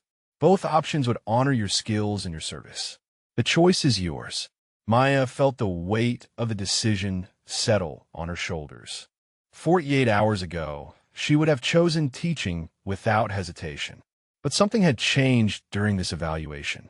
She had discovered she could face her past without being consumed by it. That operational mindset did not have to mean nightmares and trauma. That maybe she was ready to return to the world she had fled. Can I have time to consider the options, ma'am? Martinez nodded. You have 2 weeks before you need to decide. Use that time wisely. Think about where you can make the greatest impact. Both paths need someone with your capabilities. The question is which path needs you more. Maya saluted and Martinez returned it with a crispness that marked professional respect between officers. Torres found Maya outside the complex, the young private nearly vibrating with excitement. Lieutenant, I heard about your promotion. Congratulations. Maya smiled at her former student's enthusiasm. Thank you, Torres. But you know what this means, right? You're going to have to salute me now. Torres laughed. I would salute you even without the promotion, ma'am. You saved my career. You showed me I was capable of more than I believed possible. That is worth more than any rank insignia. The afternoon brought an unexpected visitor. The officer who had commanded Maya's JSOC unit 3 years ago, Colonel James Hendricks, arrived at Fort Benning specifically to see her. They met in a quiet office away from the crowds. Hendricks looked older than Maya remembered, with more gray in his hair and deeper lines around his eyes. But his bearing was still that of a man who had led soldiers through the worst combat zones on Earth. Okonkwo, he said, gesturing for her to sit. I heard about what happened here. The evaluation, the sabotage, your performance. I also heard about your promotion and the DSC finally being approved. Maya sat across from her former commander. Sir, I did not expect to see you here. Hendricks leaned back.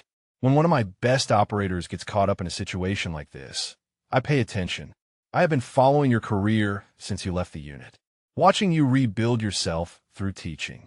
I respected that decision 3 years ago, and I respect it now. But I need to ask you a question. Are you ready to come back? Maya met his eyes. Back to special operations? Hendricks nodded. The advanced course at Bragg is good training. But I'm talking about something more. A new unit being formed. Mixed-gender special operations teams designed for operations where traditional all-male teams face cultural limitations. Urban environments in the Middle East. Counterterrorism operations in North Africa. Places where having female operators opens doors that stay closed to men. Maya felt her pulse quicken.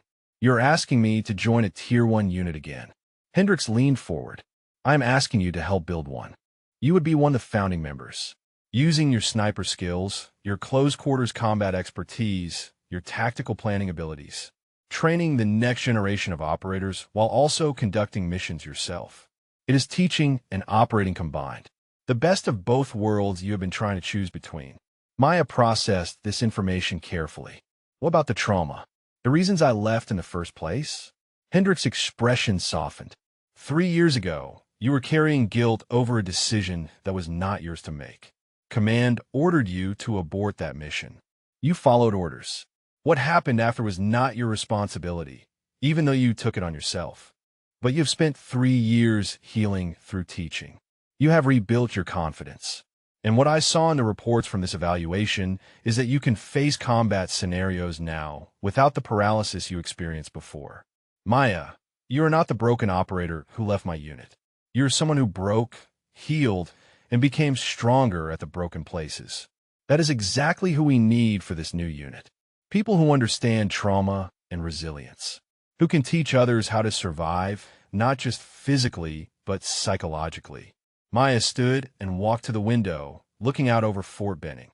She thought about Torres and the other students she had helped develop, about the satisfaction of watching struggling soldiers become confident ones. But she also thought about the 47 seconds in the closed-quarters facility, the clarity of mission execution, the integration of all her skills toward a single purpose. The feeling of being completely herself without hiding or diminishing any part of her capabilities. What will my role be in this new unit? Hendricks joined her at the window.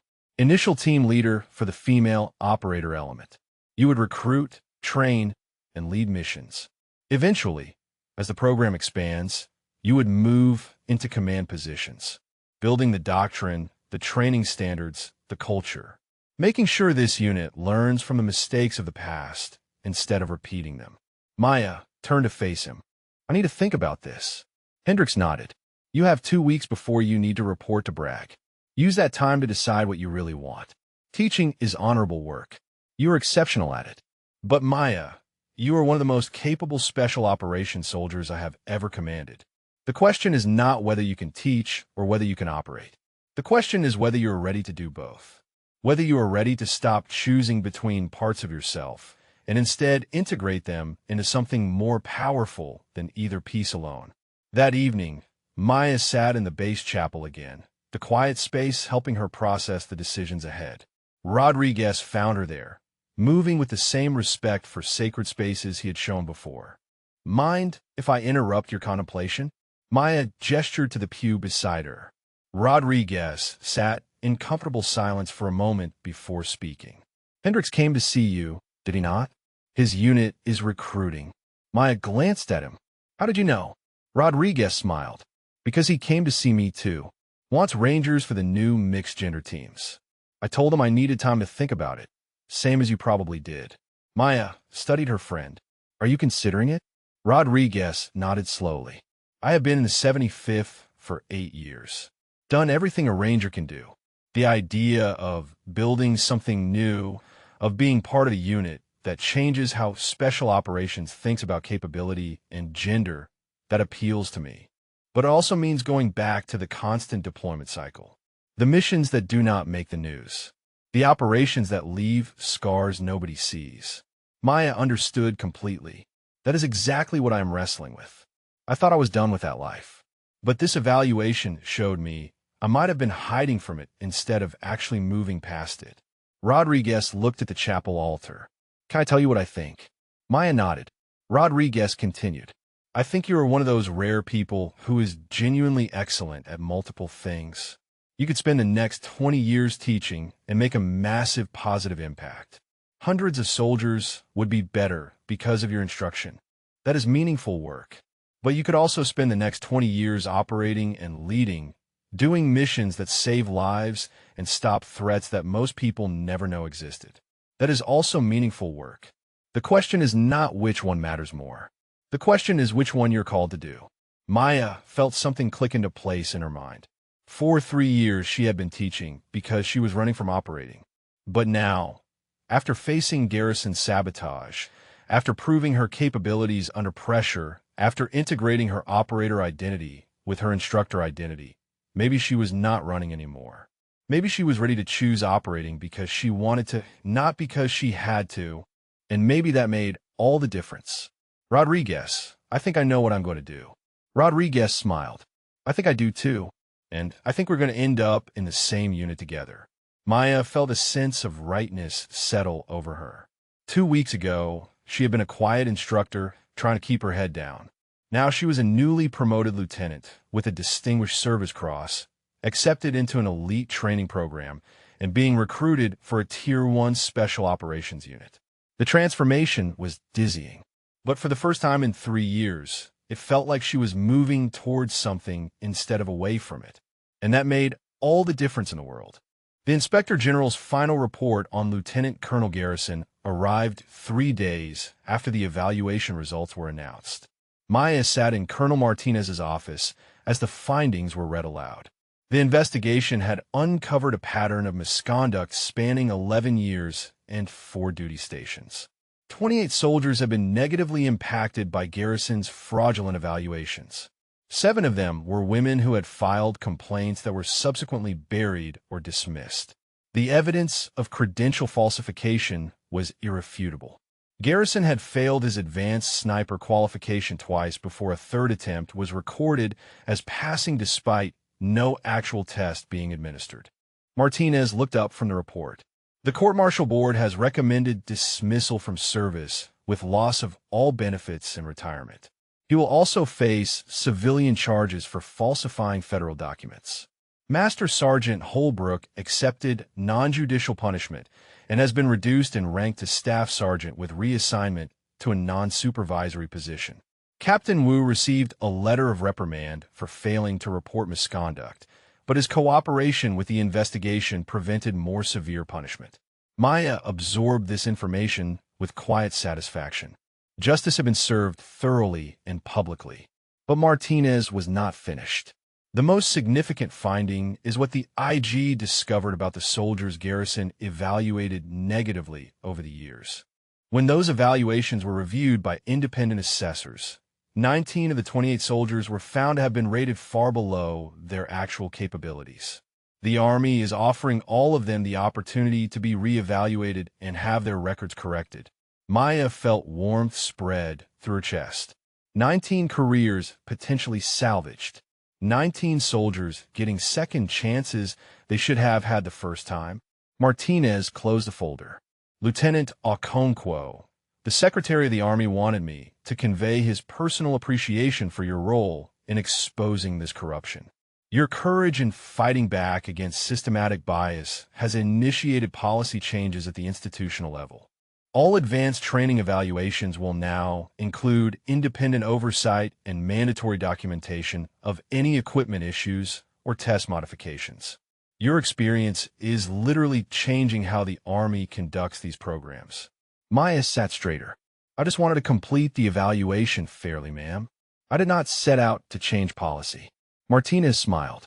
The best reforms often come from people who were just trying to do the right thing in their own situation. Your individual stand created systemic improvement. That is leadership, Lieutenant. That afternoon, Maya visited the base library and found a quiet corner to make the phone call she had been contemplating for 3 days. Her mother answered on the second ring, her Nigerian accent still strong despite 30 years in the United States. Maya, my daughter, I have been waiting for you to call. I heard from your commander that something important happened at your evaluation. Maya smiled at her mother's perceptiveness. Mama, I was promoted to lieutenant, and I am receiving a medal for actions in Syria. Her mother's sharp intake of breath carried across the phone line. A medal? For combat? Maya, you told me you were just teaching soldiers to shoot at paper targets. Maya felt the weight of 3 years of partial truths pressing down. I was teaching, Mama, but before that, I was doing other things. Things I cannot talk about. Things that were dangerous. Her mother was silent for a long moment. The nightmares you had when you first came home. The way you would not talk about your deployment. That was not from teaching. Maya closed her eyes. No, Mama. That was from combat. Real combat in very bad places. I saw things and did things that I'm still processing. Teaching helped me heal from that. But now I have decisions to make about my future. Tell me about these decisions.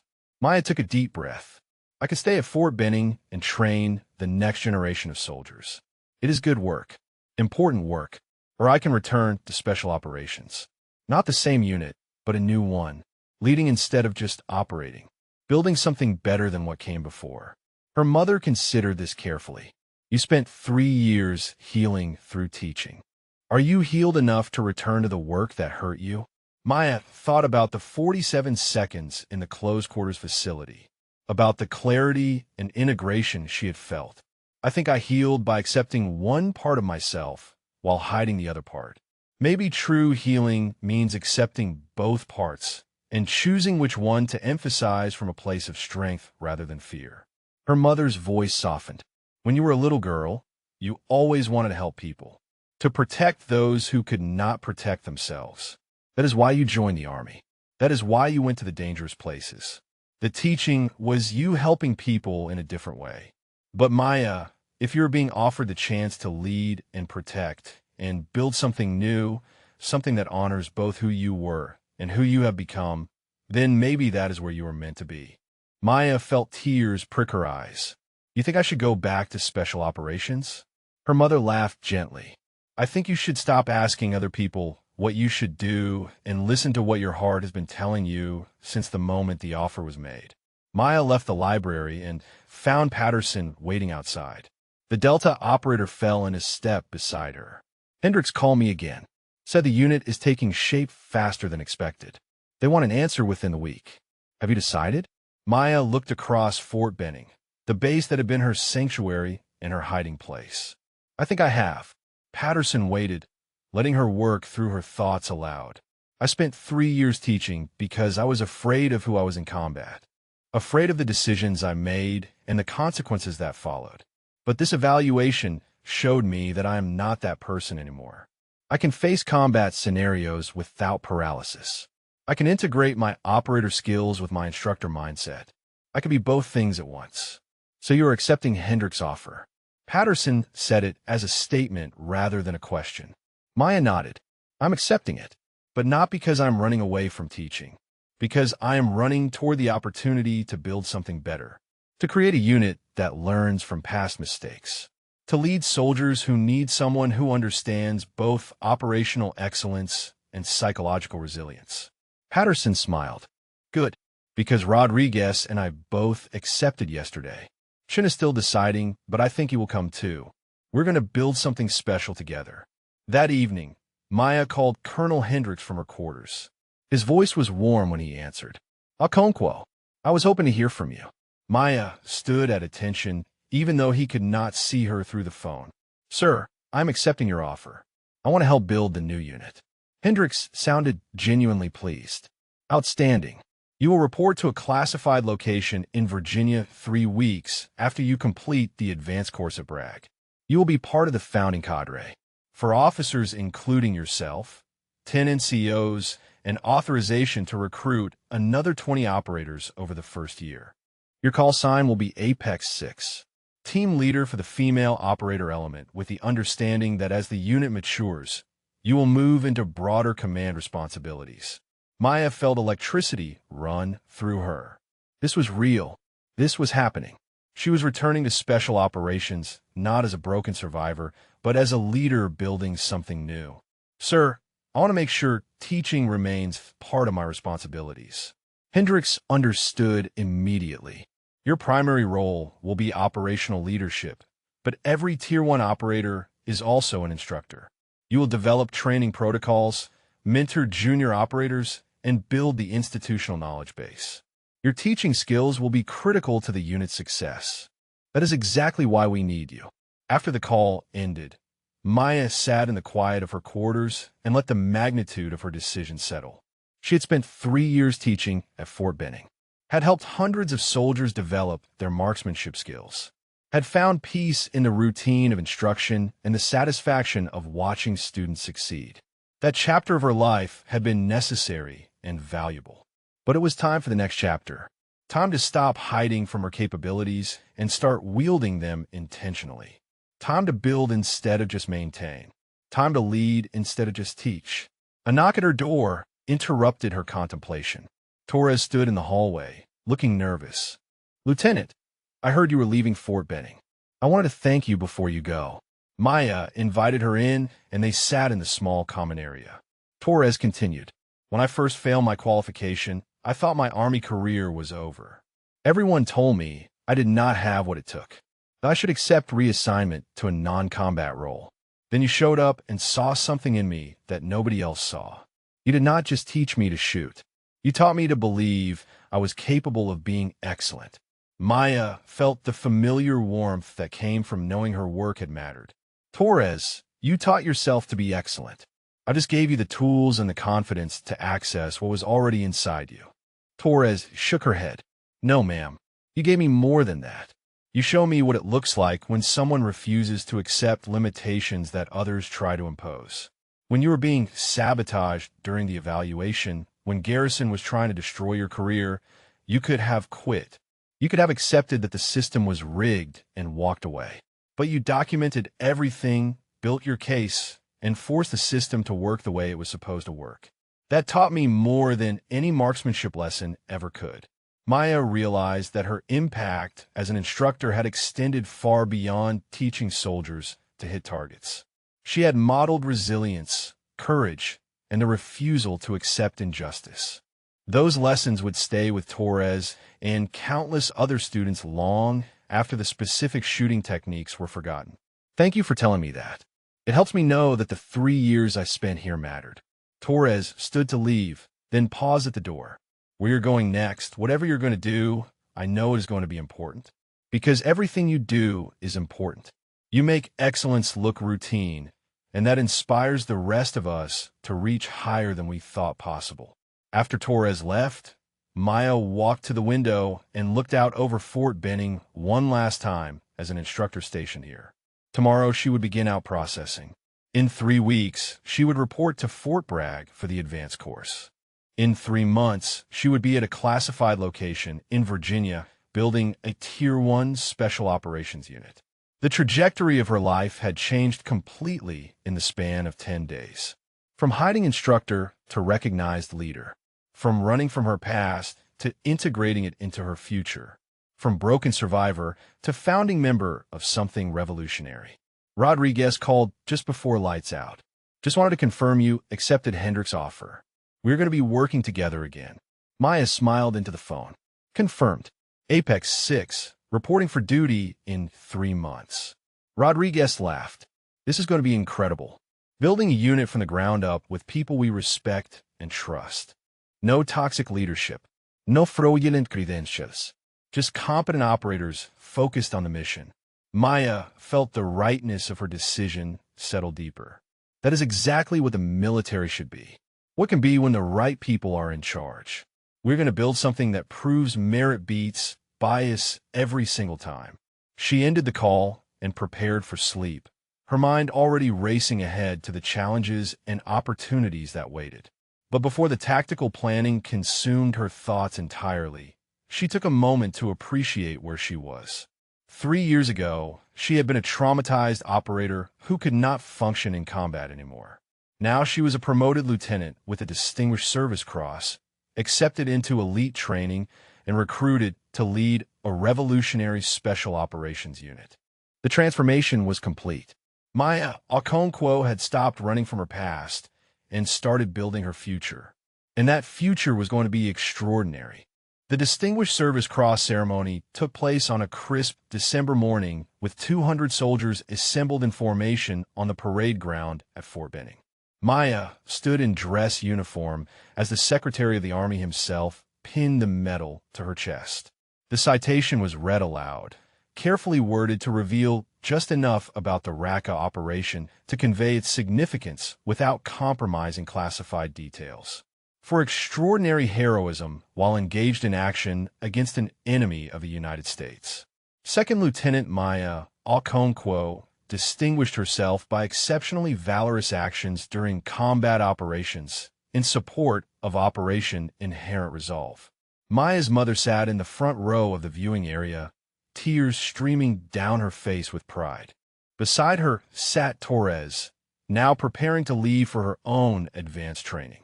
Rodriguez, Patterson, Chun, and Kowalski stood at attention in the formation, their presence a statement of solidarity and respect. Colonel Martinez presided over the ceremony with the gravitas it deserved. As the secretary stepped back, the assembled soldiers rendered a salute that Maya returned with precision honed over 11 years of service. After the ceremony, Maya found herself surrounded by well-wishers and soldiers who wanted to shake the hand of someone who had earned the nation's second-highest combat decoration. But the moment that struck deepest came when a young female private approached hesitantly. "Ma'am, I just wanted to say thank you. I am one of the soldiers who was negatively evaluated by Lieutenant Colonel Garrison 3 years ago. Because of what you did, because you stood up to him and exposed his fraud, I got reevaluated. My scores were corrected. I am being sent to Ranger School next month. Something I was told I would never be qualified for." Maya looked at this soldier who represented 19 others whose careers had been salvaged by the investigation she had triggered. "What is your name, Private?" The young woman stood straighter. "Private Amanda Chun, ma'am. No relation to Staff Sergeant Daniel Chun, but I am hoping to serve with the same level of excellence he demonstrates." Maya smiled. "Private Chun, you were always qualified for Ranger School. Garrison's evaluation was the thing that was wrong, not your capability. Go to that school and show them what you can do. And when you graduate, remember that you did it through your own skill and determination. I just helped remove an obstacle that should never have been in your way." Chun saluted and stepped back, but Maya saw the impact of those words in the young soldier's eyes. This was the legacy that mattered, not the medal on her chest, or the promotion, or even the court-martial of a corrupt officer. The legacy was the doors that would now stay open for soldiers who deserved to walk through them. The careers that would flourish instead of being crushed by bias masquerading as standards. The future operators and leaders who would never face the systematic sabotage Maya had overcome. That afternoon, Maya conducted her final marksmanship class at Fort Benning. 30 students assembled on the range, all of them aware that their instructor was leaving and that this would be their last opportunity to learn from someone whose skill level few would ever encounter again. Maya addressed them with the same care she had brought to every class over 3 years. "Everything I have taught you about marksmanship comes down to 3 fundamentals: breathing, trigger control, and follow-through. But those fundamentals are really about something deeper. They are about discipline, patience, and commitment to excellence. You can apply those principles to anything you do in the military or in life." She demonstrated one final time, engaging a target at 1,000 meters with the precision that had become her signature. The students watched in reverent silence as the shot impacted exactly where she had called it. But marksmanship is not just about hitting targets. It is about understanding that every shot you take represents trust. The trust your command has placed in you. The trust your teammates have in your ability to protect them. The trust the nation has in your commitment to using force only when necessary and with maximum precision to minimize harm. Never take that trust lightly. Private Johnson, one of her current students who reminded Maya of Torres with his initial struggles and subsequent growth, raised his hand. "Ma'am, is it true you are going to Special Operations Unit?" Maya nodded. "That is correct." Johnson continued. "Will you still be teaching there?" Maya considered the question carefully. "Teaching takes many forms. In my new assignment, I will be developing training protocols and mentoring junior operators. But I will also be conducting missions. The teaching and the doing will be integrated instead of separated." Johnson looked thoughtful. "So you are not choosing between being an instructor and being an operator. You are being both." Maya smiled. "Exactly. That is what I learned from this evaluation. You do not have to be just one thing. You could be all the things your capabilities allow as long as you commit to excellence in each role. After the class dismissed, Webb, the sergeant first class who had been Maya's fellow instructor for 3 years, approached with genuine emotion in his expression. The range is not going to be the same without you, Okonkwo. You have a gift for reaching the students everyone else gives up on. Maya packed her equipment carefully. You have that same gift, Webb. Keep using it. Keep seeing potential instead of limitations. Webb nodded. I heard about the new unit you are joining. Building something from the ground up. That is exciting work. Maya looked across the range one final time at the targets and firing positions that had been her world for 3 years. It is. But this place gave me something invaluable. It gave me time to heal and space to remember why I serve. I will carry that with me into whatever comes next. The final week at Fort Benning passed in a blur of out-processing paperwork and farewell gatherings. Colonel Martinez hosted a small reception in Maya's honor, attended by the instructors and staff who had worked alongside her. During the reception, Wu approached with visible nervousness. Lieutenant Okonkwo, I wanted to apologize again for my failure to report Garrison's misconduct earlier. My cowardice enabled his abuse to continue longer than it should have. Maya had thought carefully about Wu's role in the entire situation. Captain, you found your courage when it mattered. You provided testimony that strengthened the case against Garrison. That counts for something. Wu shook his head. But you had already done the hard part. I just confirmed what you had proven. Maya met his eyes directly. Courage is not about being first. It is about choosing the right action, even when doing so carries personal cost. You did that. Learn from it and become the kind of leader who reports misconduct immediately next time. Wu stood straighter. I will, ma'am. I promise you that. On her final evening at Fort Benning, Maya drove to the small memorial that honored fallen soldiers from the base. She stood before the granite wall, inscribed with names, and thought about the 11 soldiers who had died in Iraq because she could not take a shot. For 3 years, she had carried their names like weights around her neck. But something had shifted during the evaluation. She had learned that doing the right thing sometimes meant accepting consequences you did not cause. That following orders and making ethical choices did not make you responsible for every outcome that followed. That survivor's guilt was real, but did not have to be permanent. She spoke aloud to the wall, to the names she had memorized, to the ghosts that had haunted her dreams. I'm going back, not to the same work, but to similar work. I'm going to lead instead of just operate. I'm going to teach while I do instead of hiding in teaching to avoid doing. And I'm going to build something better, something that honors your sacrifice by being worthy of it. I cannot bring you back, but I can make sure your deaths were not meaningless by using what I learned from that mission to save others. That is all I can offer. But I promise you it is going to be enough. Rodriguez found her there as the sun set over Georgia. Thought I might find you here. Maya wiped her eyes, just saying goodbye to some people I needed to make peace with. Rodriguez stood beside her in comfortable silence for a moment. You know they would be proud of you, right? The soldiers you are remembering. They would see what you have become, and they would be proud. Maya looked at her friend. How do you know who I am remembering? Rodriguez smiled gently. Because we all have names we carry. Missions that did not go the way we planned. People we could not save. That is the price of this work. The question is whether we let it destroy us or whether we let it make us better leaders. You chose to let it make you better.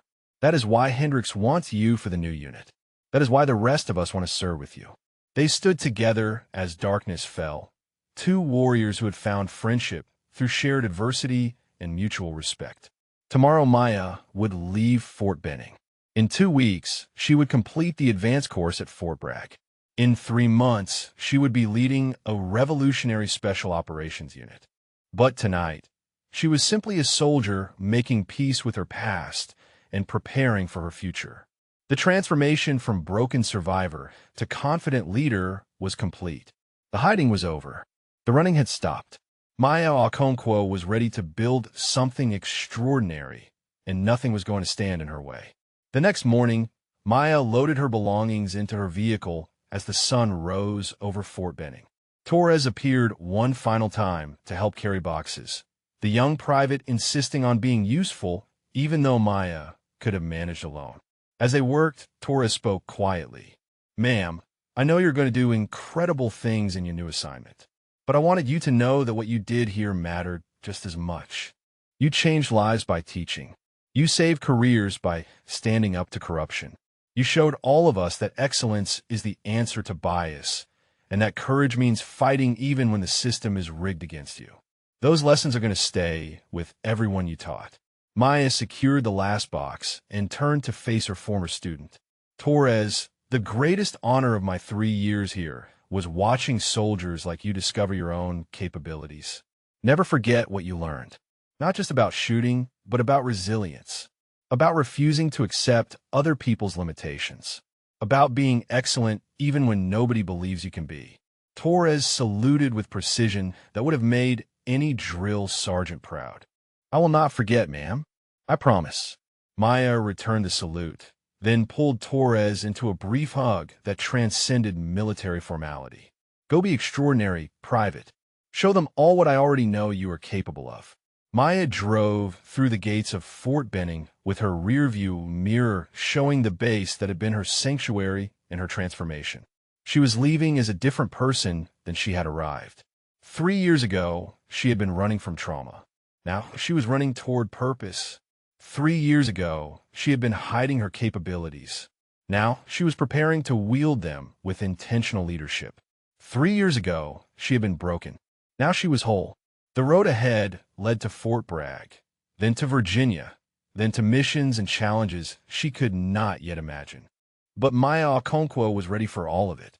She had proven that excellence defeats bias, that courage overcomes corruption, that healing is possible and integration is achievable. And she was going to carry those truths with her into whatever battles waited ahead. 6 months later, Maya stood in a classified training facility in Virginia watching the first class of operators complete their final evaluation. The unit that Colonel Hendricks had envisioned was now a reality. Apex team consisted of 30 operators, 12 of them women, all of them exceptional. Rodriguez served as her second in command. Patterson led the close-quarters combat training section. Chin had accepted a position developing intelligence protocols. The unit represented everything Maya had hoped the military could be when merit truly determined advancement. The final evaluation mirrored the one Maya had endured at Fort Benning, but with critical differences. There was no sabotage, no bias, no corrupt leadership manipulating outcomes. Just fair assessment of genuine capability. Maya watched a female operator named Lieutenant Sarah Martinez, no relation to Colonel Martinez, complete an extreme-range shooting sequence with precision that would have impressed even the most skeptical observer. Beside her, a male operator named Captain David Wong executed a tactical planning exercise that demonstrated sophisticated understanding of urban combat dynamics. Colonel Hendricks joined Maya on the observation platform. "Your training protocols are producing exactly the results we hoped for. This class will graduate with skill levels that match or exceed any Tier 1 unit in the military." Maya kept her eyes on the operators below. "They earned it through excellence, sir. We just provided the structure and standards." Hendricks smiled. "You're being modest. Your integration of teaching methodology with operational experience created something unique. These operators are not just technically proficient. They understand the why behind the how. That makes them better decision-makers under pressure." The graduation ceremony that afternoon was small and classified, attended only by unit personnel and a handful of senior military leadership. Maya, because someone proved that capability matters more than prejudice. You carry that legacy forward every time you execute a mission, every time you demonstrate excellence. Every time you refuse to accept limitations that others try to impose based on anything other than actual performance. Make that legacy proud. After the ceremony, Rodriguez found Maya in her office reviewing after-action reports from a recent training exercise. He knocked on the door frame, even though the door was open. "Got a minute, boss?" Maya gestured for him to enter. Rodriguez sat across from her desk. "I've been thinking about the evaluation at Fort Benning. about everything that happened with Garrison, about how close you came to having your career destroyed by a fraud who could not handle the fact that you were better than him. Maya set down the report. Where is this going, Marcus? Rodriguez leaned forward. I am thinking about how many soldiers never get the chance to fight back the way you did. How many careers get ended by corrupt leadership and nobody ever knows about it because the soldiers do not have the resources or the allies to expose the truth. Maya felt the weight of his words. That is why this unit matters. We are proving there is a better way. Rodriguez nodded. But we are just one unit. What happened to you at Benning? That happens at bases all over the military. Maybe not always as blatant, but bias exists. Corruption existe. We need systemic change, not just isolated pockets of excellence. Maya studied her friend and second-in-command. Were you proposing? Rodriguez pulled out a document.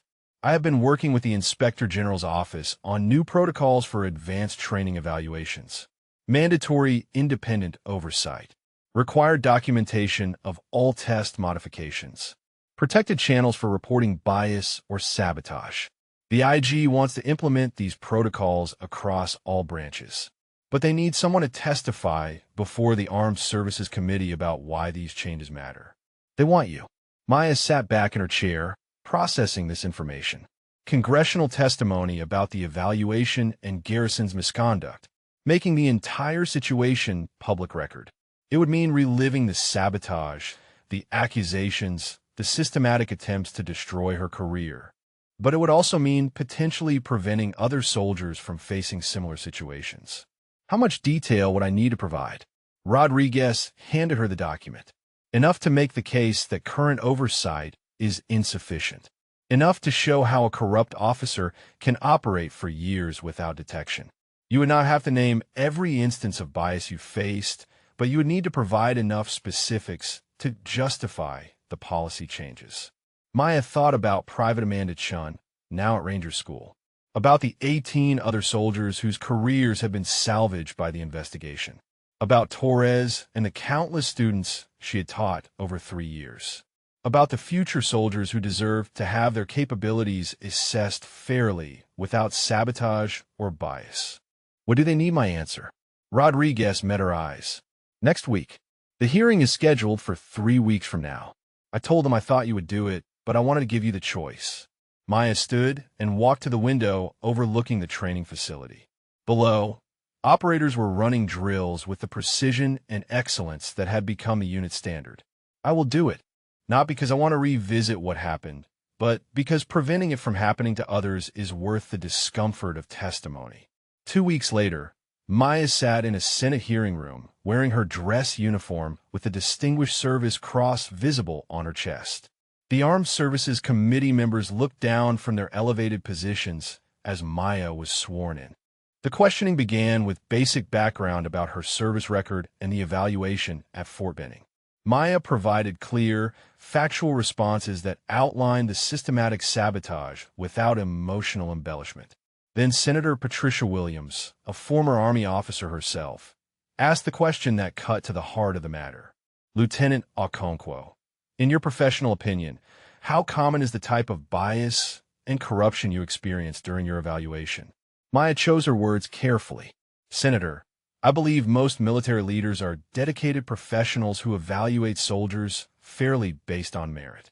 But the structures currently in place allow bad actors to operate without adequate oversight. Lieutenant Colonel Garrison conducted fraudulent evaluations for 11 years across 4 duty stations before being caught. That suggests our current systems are insufficient to detect and prevent this type of misconduct. Senator Williams leaned forward. What would you recommend to address this insufficiency? Maya had prepared for this question. Mandatory independent oversight for all advanced training evaluations. Required documentation of equipment issues and test modifications with third-party verification. Protected reporting channels that bypass the chain of command when bias is suspected. And most importantly, severe consequences for leaders found to be evaluating based on prejudice rather than performance. Another senator asked whether Maya believed gender bias was the primary driver of her experience. Maya met his eyes directly. Senator, the bias I faced was specifically related to gender. But bias takes many forms: race, religion, national origin, sexual orientation. Any characteristic can become the basis for discrimination when leadership lacks integrity. The reforms we are proposing would protect against all forms of bias, not just the one I personally experienced. The senator nodded thoughtfully. Your testimony is compelling, Lieutenant. The committee will take your recommendations under serious consideration. After 3 hours of testimony, Maya was excused. She walked out of the hearing room to find Rodriguez, Patterson, Chun, and a dozen other members of Apex team waiting in the hallway. Rodriguez spoke for the group. We watched on the video feed. You were incredible in there. Factual, professional, and absolutely devastating in your assessment of current oversight failures. If that testimony does not result in policy changes, nothing will. Maya felt exhaustion settling into her bones. I've just told the truth about what happened and what needs to change. The rest is up to them. 3 months after the testimony, the Armed Services Committee announced new oversight protocols for all advanced military training programs. The Okonkwo Protocols, as they became known informally, mandated exactly the reforms Maya had recommended. Independent oversight, documentation requirements, protected reporting channels, severe consequences for bias-based evaluations. Colonel Hendricks called Maya into his office to share the news. You changed the system, Okonkwo. Every soldier who goes through advanced training from this point forward will have protections that did not exist before you stood up to garrison. That is a legacy that will outlast any mission you ever conduct. Maya thought about that legacy as she prepared for her first operational deployment with Apex Team. They were heading to an undisclosed location in North Africa to conduct counterterrorism operations that would never make the news. The mission would be dangerous. The conditions would be difficult. But Maya was ready, not just because of her skills or her experience, but because she had finally integrated all the pieces of herself into a coherent whole. She was an operator. She was a teacher. She was a leader. She was a survivor who had transformed trauma into strength. She was all of these things at once, and that made her more capable than she had ever been. The night before deployment, Maya received a message from Torres. The young soldier had graduated Ranger School and was being assigned to a Special Operations Support Unit. Her message was brief but powerful. Ma'am, I graduated top of my class. They told me it was impossible. You taught me that impossible just means nobody has done it yet. Thank you for everything. I am going to make you proud. Maya typed a response with steady hands. You already have, Ranger Torres. Go be extraordinary. The world needs more soldiers like you. Maya looked at the mission briefing one final time, then packed her equipment with the practiced efficiency of someone who had done this hundreds of times before. Her rifle was cleaned and ready. Her gear was organized and tested. Her mind was clear and focused. In 12 hours, she would be on a plane heading toward another combat zone. Another set of impossible challenges. Another opportunity to prove that excellence defeats every obstacle when coupled with courage and integrity. But before sleep claimed her, Maya allowed herself a moment of reflection. 6 months ago, she had been standing on a range at Fort Benning facing 5 special operations soldiers without a rifle. Maya Okonkwo had learned that true strength was not about never breaking. It was about breaking, healing, and becoming stronger at the broken places. It was about standing up when the system was rigged against you and fighting with evidence and allies until justice prevailed. It was about refusing to accept limitations based on prejudice and proving through performance that merit always deserved to win. And as she drifted towards sleep, preparing for the next chapter of her extraordinary career, Maya knew that every challenge she had faced had been preparing her for exactly this moment. She was ready. She was capable. She was whole. And she was going to show the world that excellence, when combined with courage and integrity, could overcome any obstacle and achieve any mission. The rifle might have been taken from her hands for 90 seconds, but what she had proven in those 90 seconds would echo through the military for generations. That was the legacy Maya Okonkwo would carry forward into every mission, every challenge, Every moment when someone needed to see that impossible was just another word for not yet achieved.